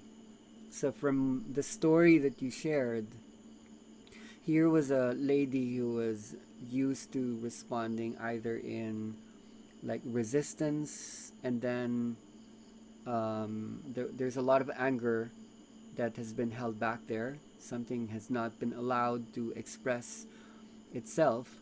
So when we think about trauma, normally we think about, okay, there's something that was absorbed from the outside that was then stored inside that couldn't get out. But when you think of trauma from the autonomic nervous system, which is what we're tapping into when we bring people into inner dance states, trauma is actually a response mechanism. It's not always just about what was given to you. Trauma is also about how did you react to that stimulus. How did you respond? Did you respond from a weak locus of control or a strong locus of control? So something that we're doing here is we're helping people to respond differently. So when you simply allowed someone to express something that was not allowed to be expressed in the past, already that's a different response mechanism. But because the memory is there, and memory is really just a response to what responded to what responded to what responded. Every time someone learns to respond from a fearful, unsafe situation, an aggressive situation, that's how we're formed, right? The, all these childhood patternings of, okay, there are all these things from the mother, the father, the friend, the teacher, this and that. That's how we are like formed. So if we want to undergo a reformation, there needs to be possible ways to respond differently. That's why responsibility is such a big word in the process that we hold. The ability to respond with greater wholeness.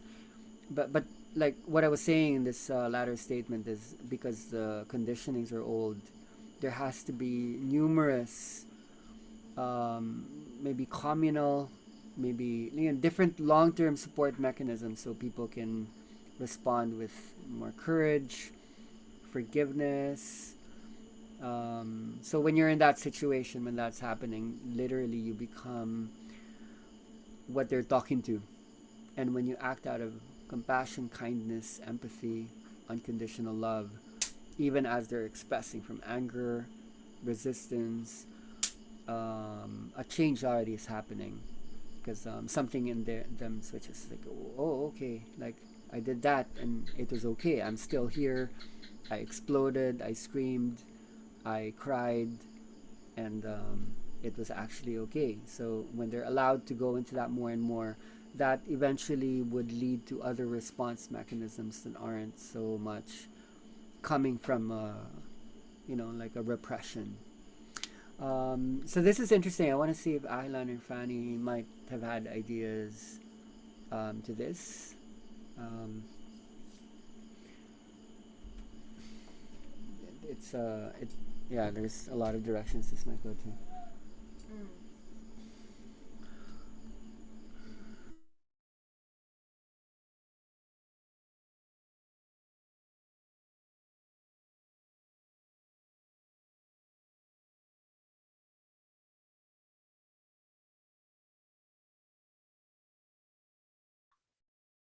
Hi, everyone. Um, yeah, it's super interesting to look into pain as kind of redefining the concept of pain and understanding what it holds also in the body, and how pain is a message to allow us to look into something more deeply. And of course, when you are in this state of feeling so much pain, it's not something that is easy, because we kind of lose control of everything when we experience pain. It's kind of taking the depressant actually deeper into us. So it's really like an alarm for from the body to ask us to stop and slow down and really take this into account. And especially when it's experienced in the womb space as a woman, there's something greater happening where the representation of where the pain come from also is telling a story by itself. So if we look into the meaning of the womb and what it means to look into it, if we specifically look into this um, this person, let's say, or how do we relate into our story to the body part that we have experienced something, and how much information is being held also in the body, and what is being asked to be released, and how can we understand the language of the body and translate the pain into information.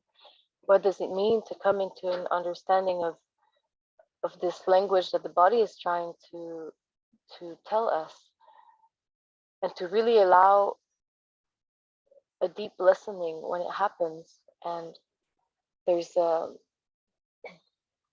greater wisdom that really comes when we allow ourselves to really listen to what is there, and to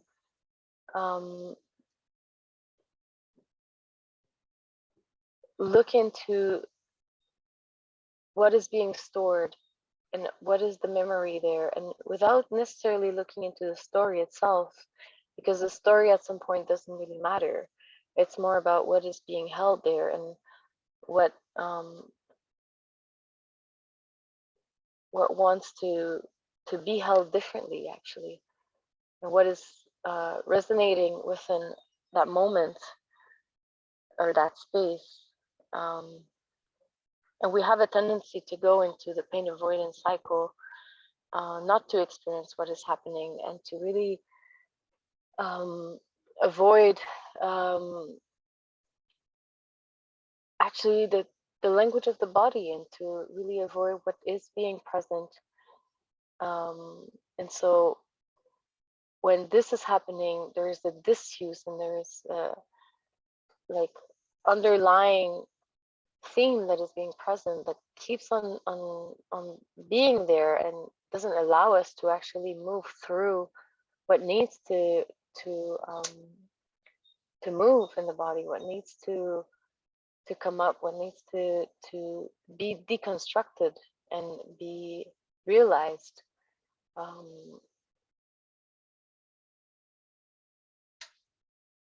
Yeah,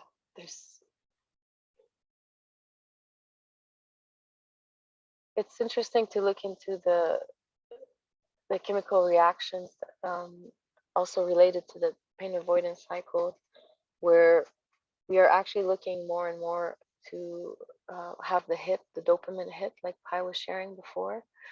This is the pleasure-seeking part of the body that we actually want to grasp and hold and keep, which is actually very what's the word in English? Momentary, like it's just for a moment, and this is where it's becoming an addiction of the pleasure, and not just feeling pleasure as something that is happening and that is passing through like any other emotions or any other experiences in life. And this hit actually prevents us to really be connected to ourselves, to really allow ourselves. And the hit also of the dopamine can be related to negative emotions, as negative, like lack of words, or seen as negative. Yeah, it's there's really something being held when we allow ourselves to actually look into all of these being in an equal state and letting them be brought up at the surface, and truly having a sense of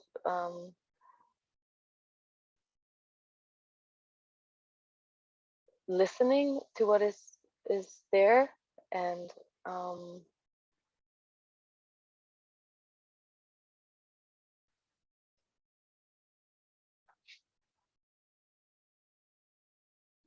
it really shifts the perspective that we have from the mind and body connection. And this is really something that is happening within inner dance, where instead of coming from the mind to understand something and to solve a problem, we come from allowing it to be, and not trying to solve it, not trying to see it as something that is not allowed to be present. And to allow it really allows us to change the reaction that we have from it. So it's where there's really a shift happening, where we open up our perception and see the meaning of the pain, and see the meaning of the pleasure, and see also where the line is in between one or the other. Thank you. Yeah, thank you. I want to bring up an image that illustrates what Fanny is importantly speaking. This is a model by Robert Latham, and this is called the fear avoidance model. So when we experience the pain, we become scared of it, and we then stop whatever behavior was leading to that pain, that experience of pain, and then we experience either a depression or an atrophy.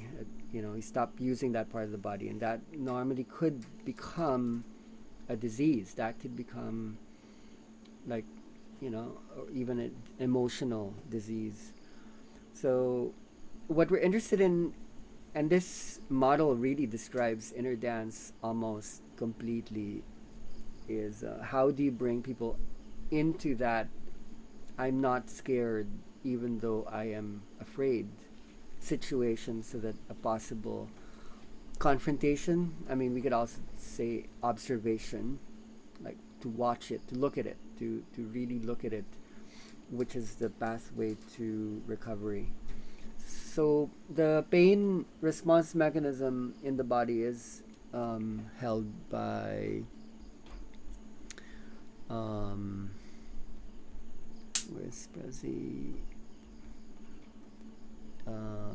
It's cortisol. It's the stress hormone, and when that is happening, the techniques in inner dance is still actually to bring about the relax, trust, expand chemistries, so that even as people are feeling like super stressed out, you're still able to, like Fanny is saying, like just be in a state of equilibrium, or equality was her word. Yeah, it's amazing that we could actually bring about this model. Psychologically, this is equal to cognitive dissonance, that talks about how the mind is unable to handle inconvenient truths. So then we tend to modify certain conditions that don't resonate with what we also know deeply to be true, or we lie to ourselves, we hide many things. So one of the reasons why we're going deep into the body is so we can see what are we hiding. So thank you, Fanny. Ahlan, did you have anything on pain? Not sure if you're there. Yes, I'm there, but no. Okay, thank you. Also, Gizli, yeah. Gizli, you have your hand raised. Yes. Hi, everyone. Yeah, I felt like reflecting on a couple of things that I found really interesting. The first thing is how, you know, like, it's interesting how there's like a dysfunction somehow, or a disharmony in yeah, spirituality. And I just wanted to maybe share my experience, you know, like letting go of thought processes completely. So I used to be like a CAF facilitator I did that for 3 years. So did a lot of classes every week, up to four of them per week. So I became like I almost like, it seems like I fried my brain somehow, or like shut off my brain. So I became like a zombie, and I didn't even like feel any emotions, and also and of course, because of that, I was sort of like disconnected somehow from people in my life, and some things that happened, you know, I crashed my car, or I bumped my car, and I was like just going straight to acceptance, you know, without even like thinking about what it might be teaching me. Just like I didn't care about anything really. And then I was also dating, and I came so unattached to everything and everybody. So it was almost like I don't know. Probably it seemed from the outside a little bit like I don't know if I would use that word, but like a psychopath or something, you know, like not really, yeah, very hard to associate with. And also I became really unattached with from my son, because I'm a father also.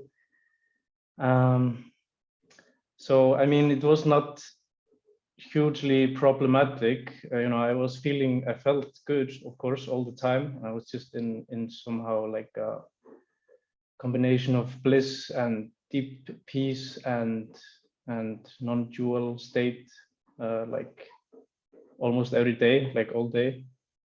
And yeah, it's like now I'm more like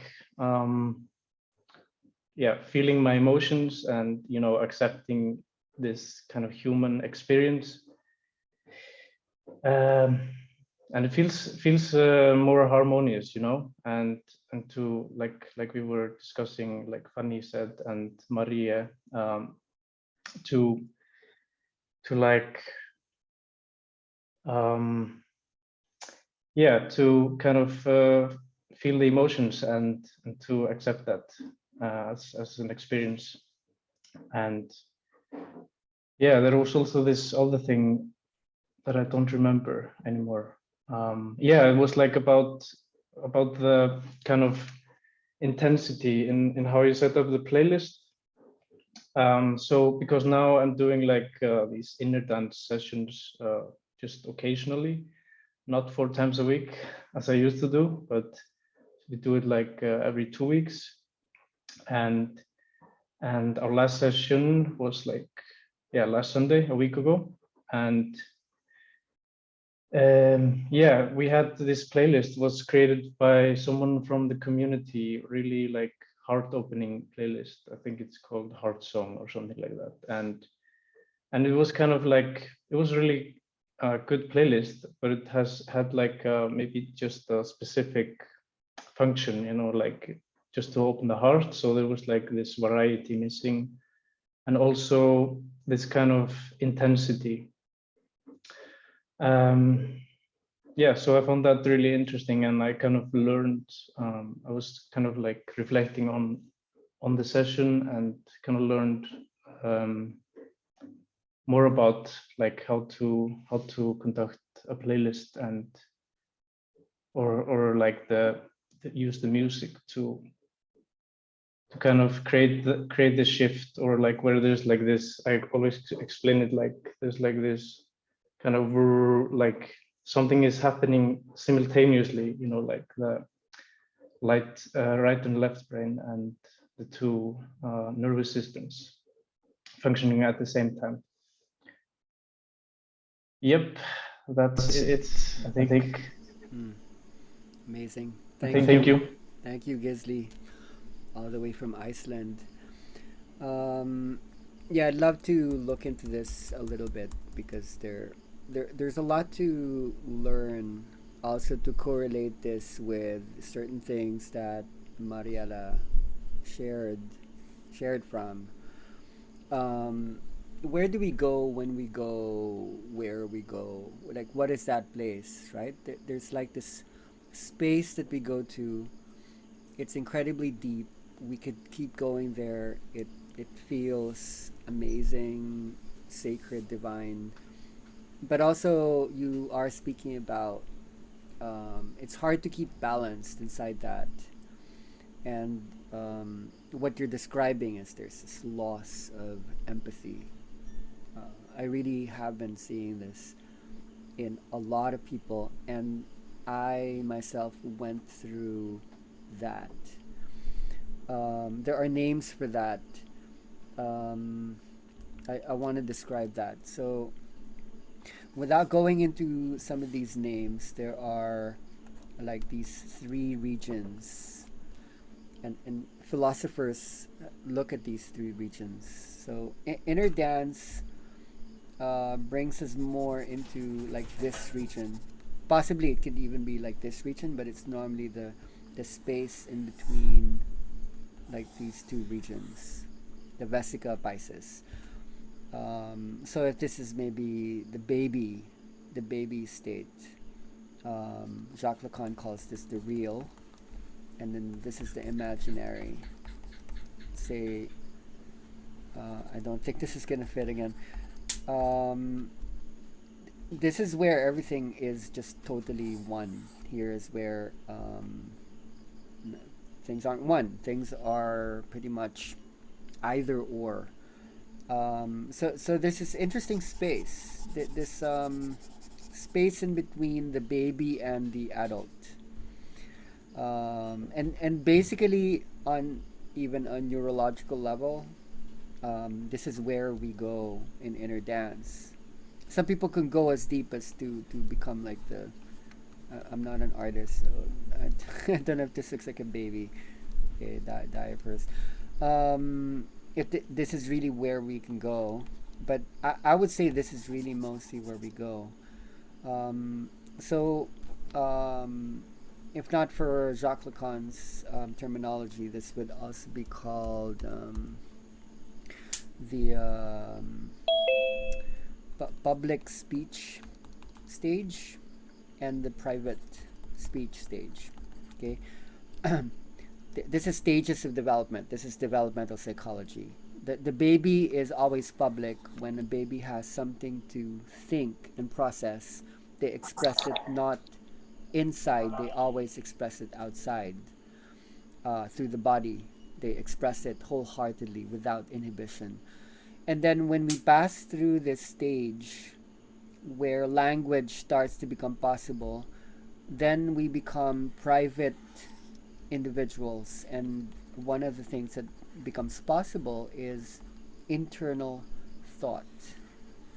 So when the body begins to move authentically as if to express truths that used to be secretive or private, in a way we're becoming like the public expressive baby, the public speech. So what do they call the space in between? It's basically called egocentric speech. Okay, so I want to ask ourselves, or you, or me, like, what is that? Um, so when some of you probably might have kids. I'm sure some of you have kids. Gisli, you have one or two. I don't know how kids you have. But when the baby is about 2.5, maybe 2, and then they're learning to take these sounds, produce these sounds, and especially make repetitions. There's like echoing, there's repetitions, patterns. In inner dance, similarly, people, they do these patterns of movements, then they make patterns and sounds. In the egocentric speech stage, what was held in the real and in the absolute now starts to get patterned into linguistic units or thought units. We start to fractalize the whole into smaller bits and pieces. So now we're not just coming from wholeness, we're now holding parts in relation with other parts. Um, that's what happens in the egocentric speech stage in the toddler. When we learn language, we're in that space. And if you spend time with 2.5-year-olds, 2-year-olds especially, they're basically the center of the universe. For them, they have a hard time understanding that other people exist. So in the spiritual awakening, people actually go through this, whether it be through this energy or other energies. And philosophically, there's a name for that. I don't know if I should write it down. It's an important word. It's called Solipsism.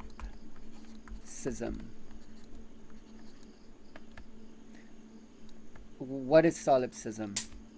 It's an intense questioning of reality. You invalidate the world. The world doesn't exist. You become Buddha almost. Everything is the world of Maya, the world of illusion. It doesn't exist anywhere. Why should I care? Yeah, it's beautiful. It's important at the same time. Yeah, it's still not yet acclimatized back into the world where no, you are real. I created you, and you too. You are expressions of me. So it takes months. It takes years, even decades. I would say it takes a while.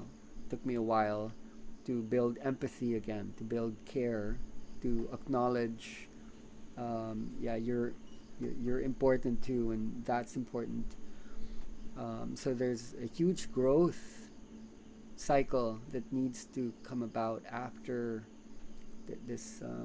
So I'm glad from what you're describing that you didn't fall into one of the traps in the spiritual awakening, which is like power, because one of the causalities of egocentrism is power, where when you become like a toddler, it could actually also become spiritual ego, where you are the center of the universe and you have not yet learned how to acknowledge the gifts of others, what others bring to you. You know, you don't learn to say thank you.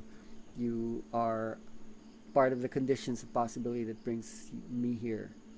You know, it becomes really hard to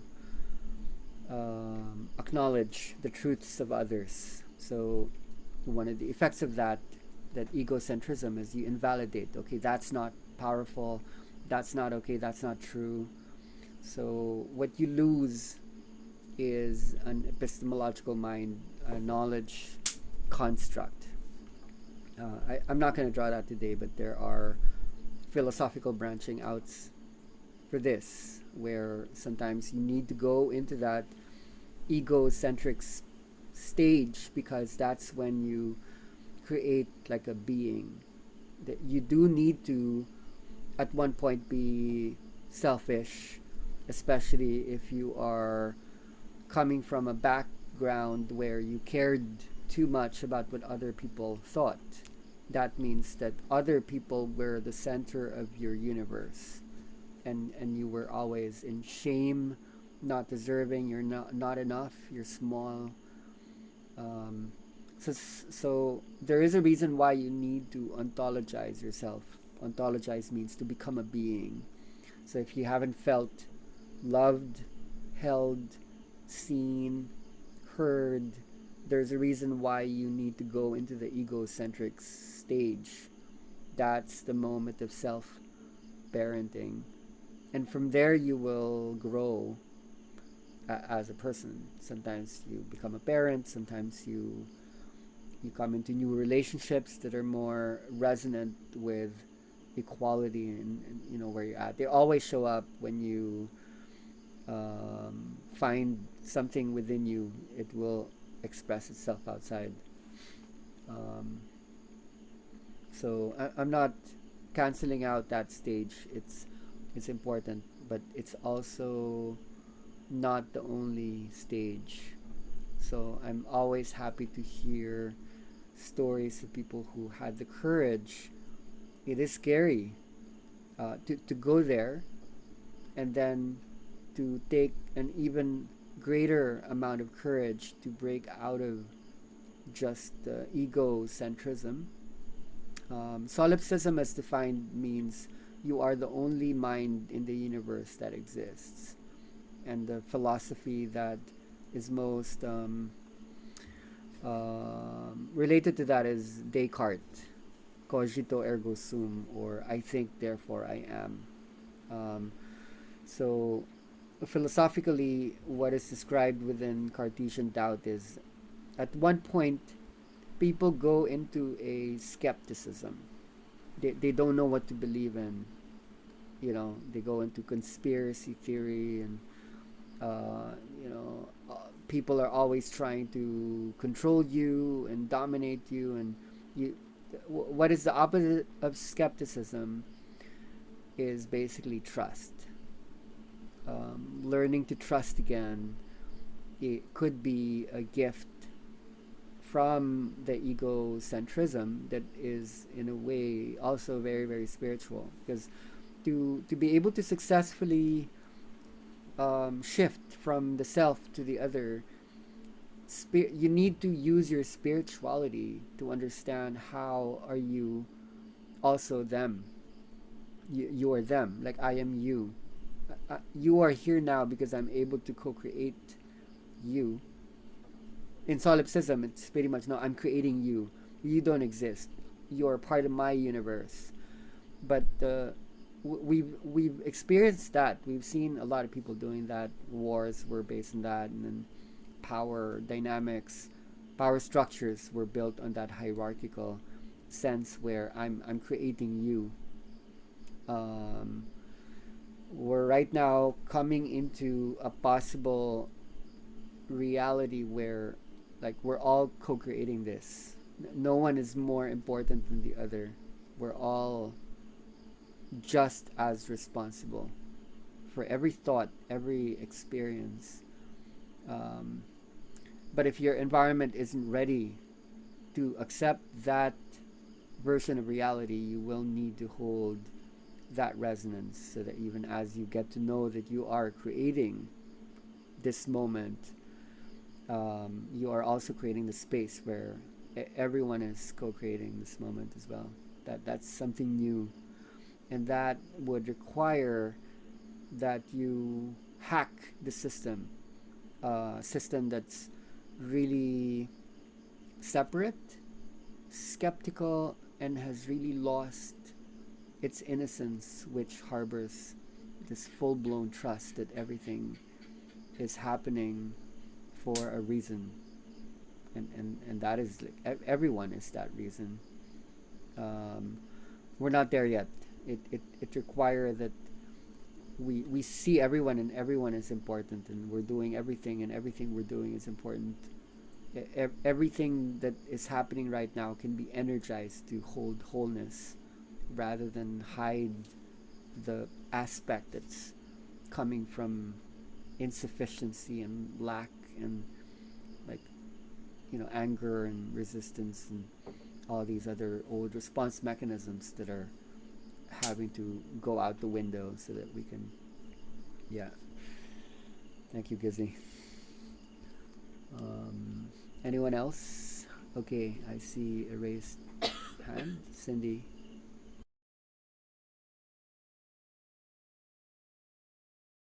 Hi, thank you so much. This talk is so incredible.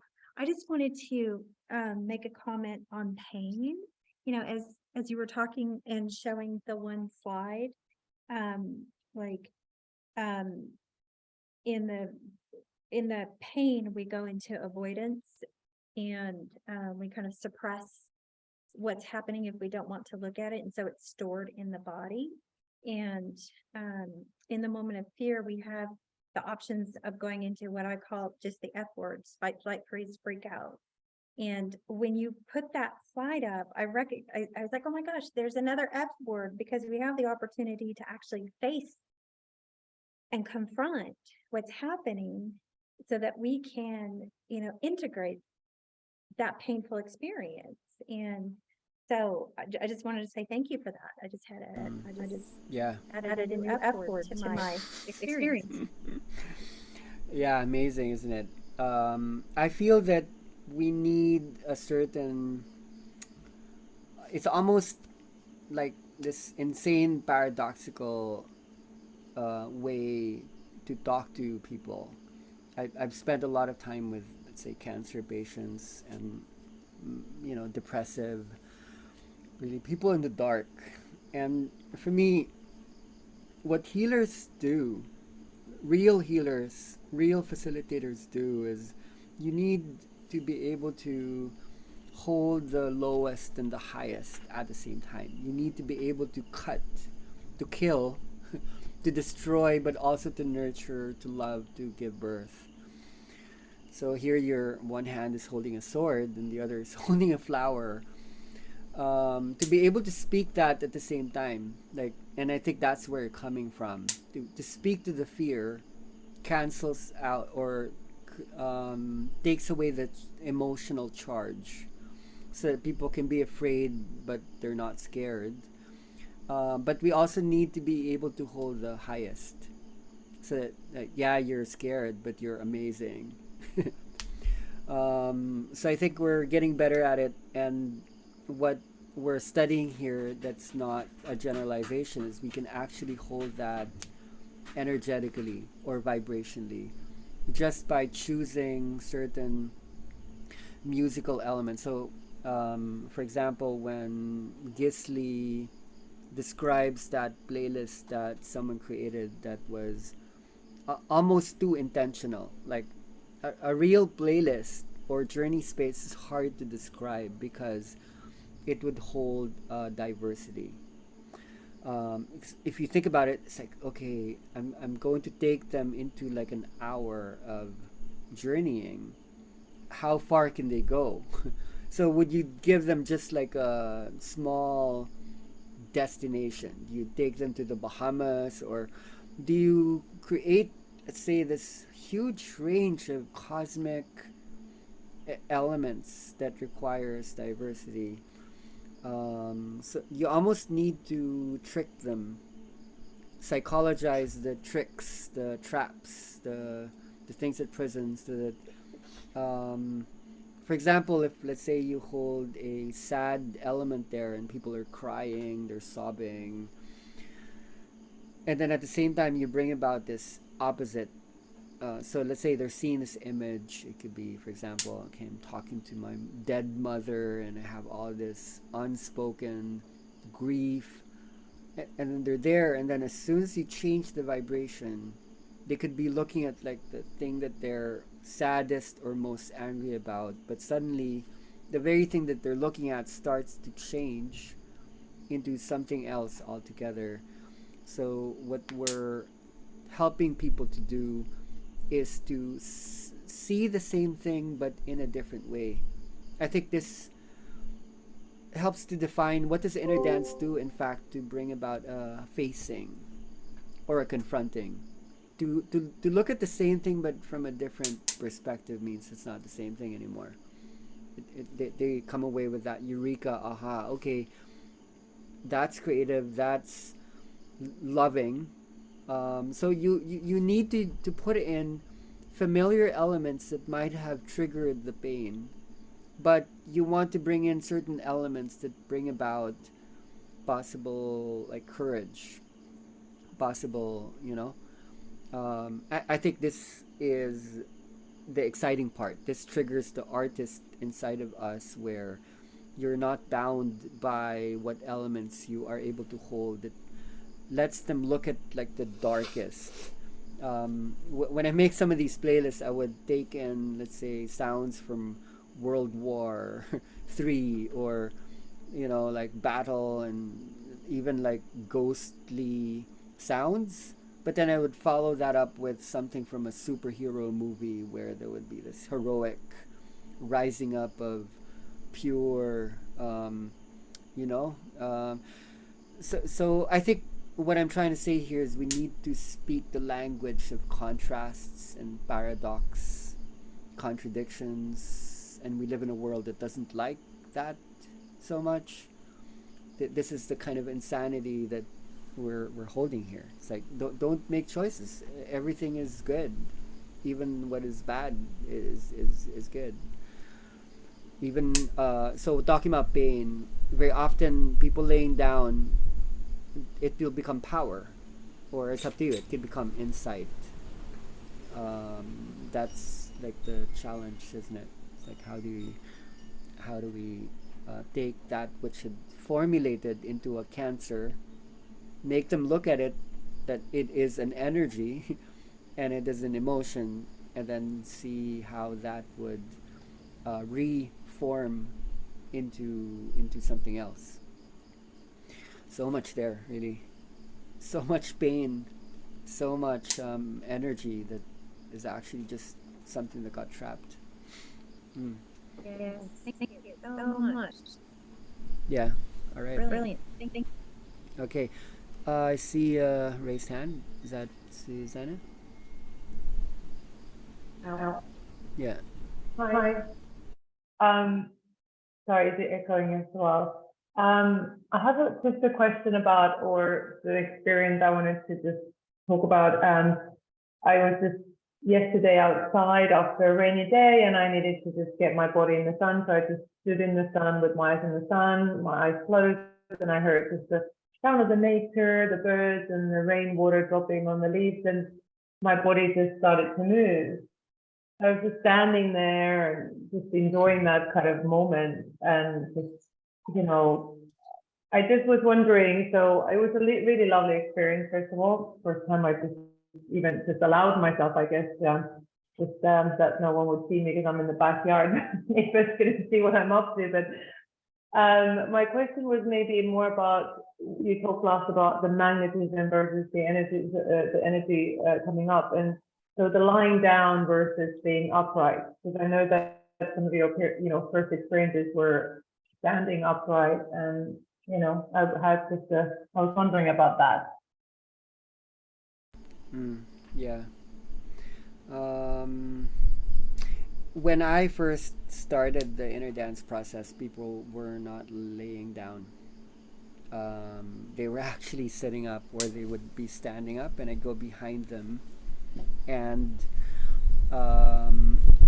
I think what that does is bring about a conscious observation, rather than going into the unconscious. The prefrontal cortex would be just as much still operating as much as the amygdala and the hippocampus, the striatum. So when we're vertical and when our eyes are open, but with what you're saying, your eyes are closed. It depends on the person. If you have a way of going deep, even if you're standing up, one chemical I didn't speak about was melatonin. So melatonin is responsible for bringing us to sleep, which means it's also responsible for bringing us into the dream state. And the part of the body that sends out melatonin is the pineal gland. So that if you are able to go into this vertical, more awake state of the process, I think you awaken. I don't want to say awaken, but you're activating or utilizing the third eye a lot more than you normally would when you're laying down. So when I see people naturally sitting up, strong wind, I think there's this greater access to the pineal gland and maybe also the pituitary. So there's a greater seeing process. I think one of the limitations of the laying down position is to do with when we look at the brain activations. When you activate the temporal and frontal lobe only, it becomes very physical. So when you are upright, there's a greater chance that you can awaken the occipital lobe, which is behind your head, and this is responsible for vision. Not like imagination type vision or judgmental vision, but also a place of seeing like a lot more. So it would be beautiful to explore this, I think.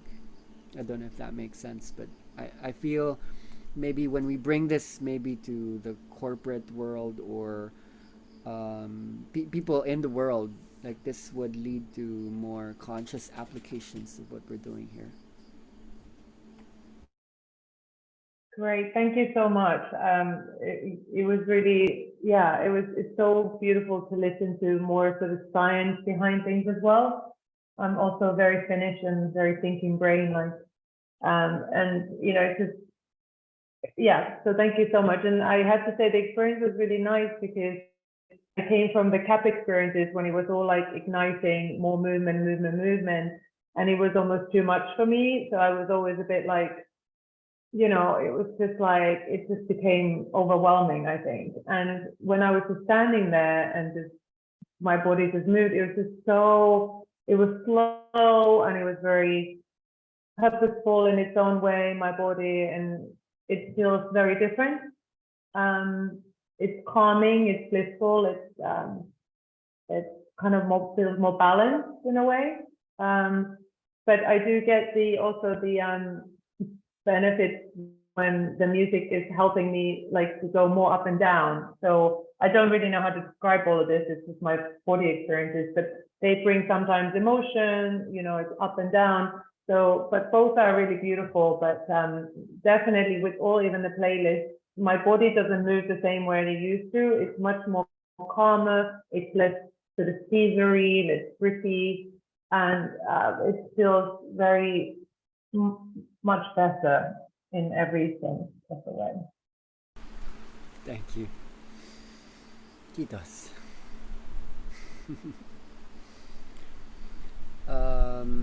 Anyone else? And I think we could close.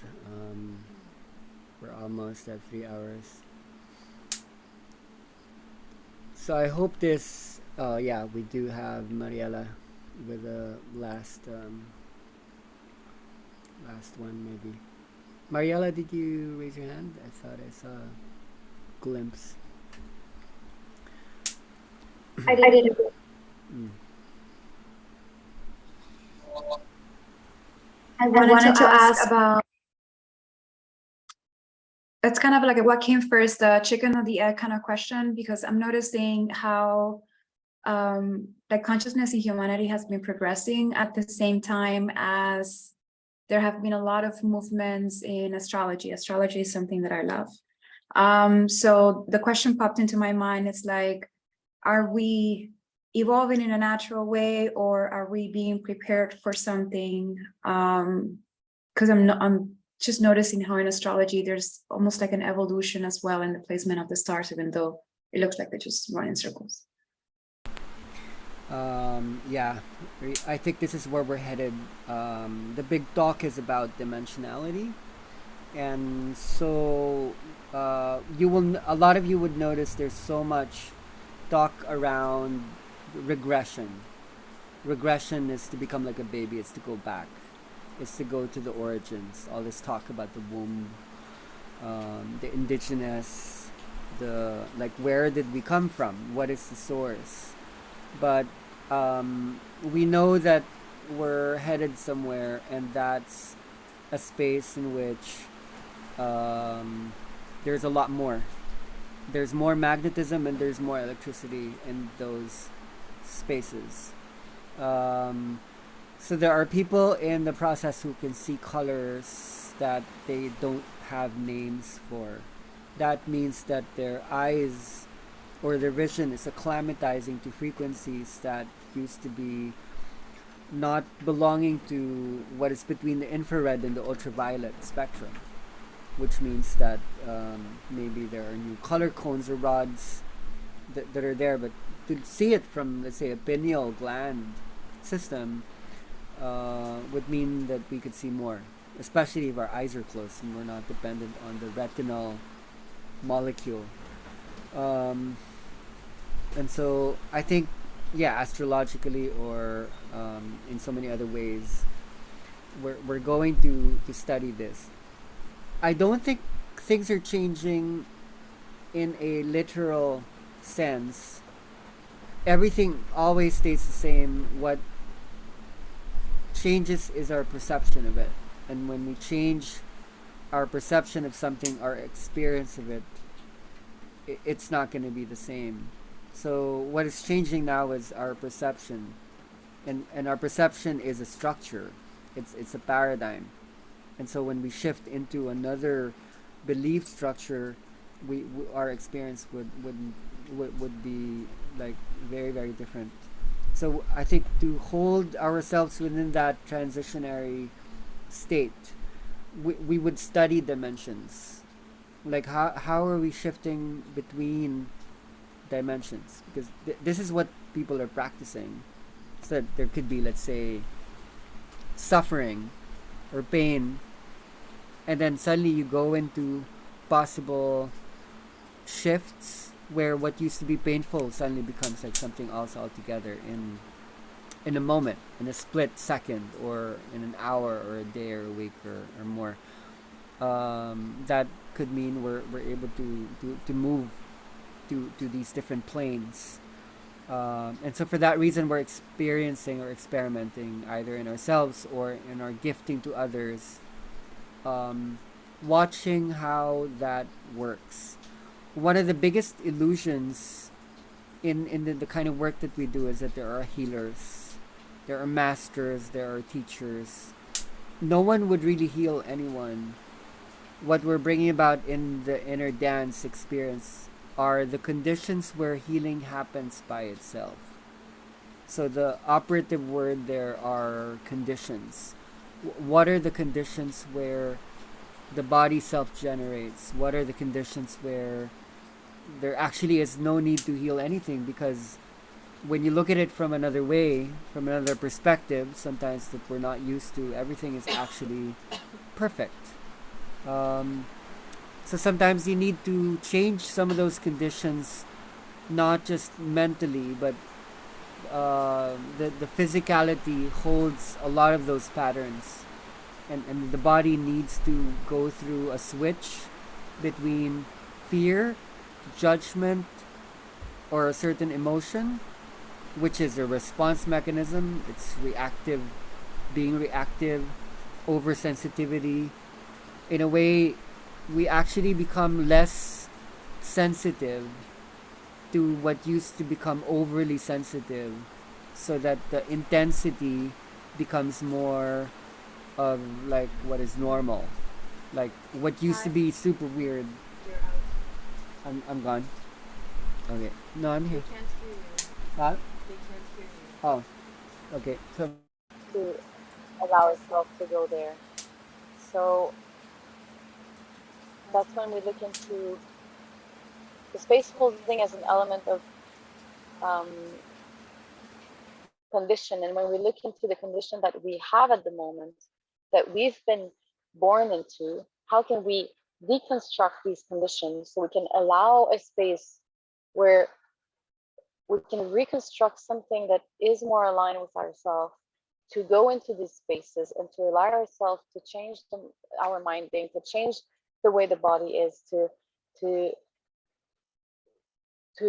just have access directly to this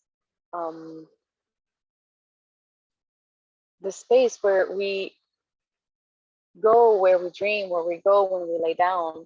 But what if this space would be available at any time and space, when you go to the grocery store, when you allow yourself just to go to work, when you can really just be in this presence of being, and less from the doing that is coming from the conditioning that we are holding.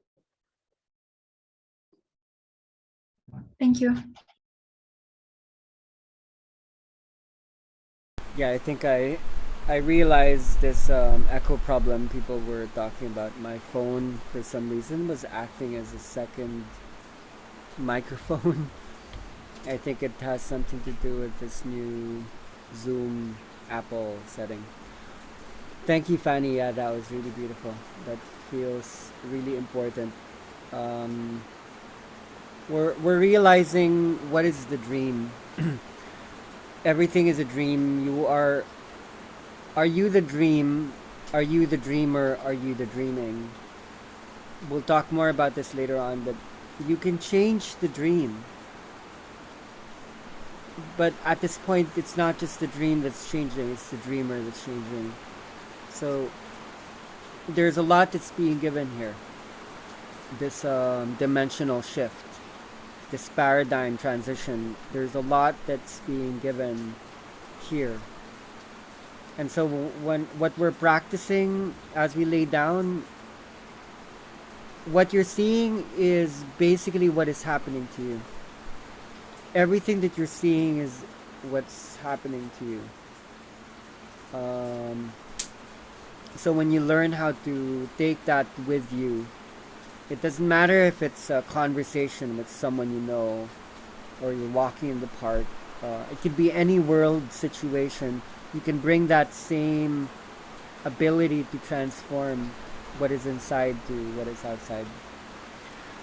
So thank you so much, everyone, for staying with this 3 hours of journeying into the nuts and bolts. We're really looking at this right now. There's a lot of confrontation even within the inner dance construct. It's not just these other modalities out there. Inner dance is also in this constant facing what is there, so we could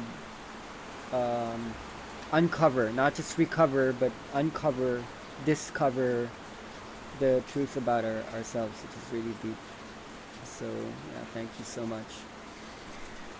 So I think if you can just unmute yourself and help us to transition us into a good day or a good night.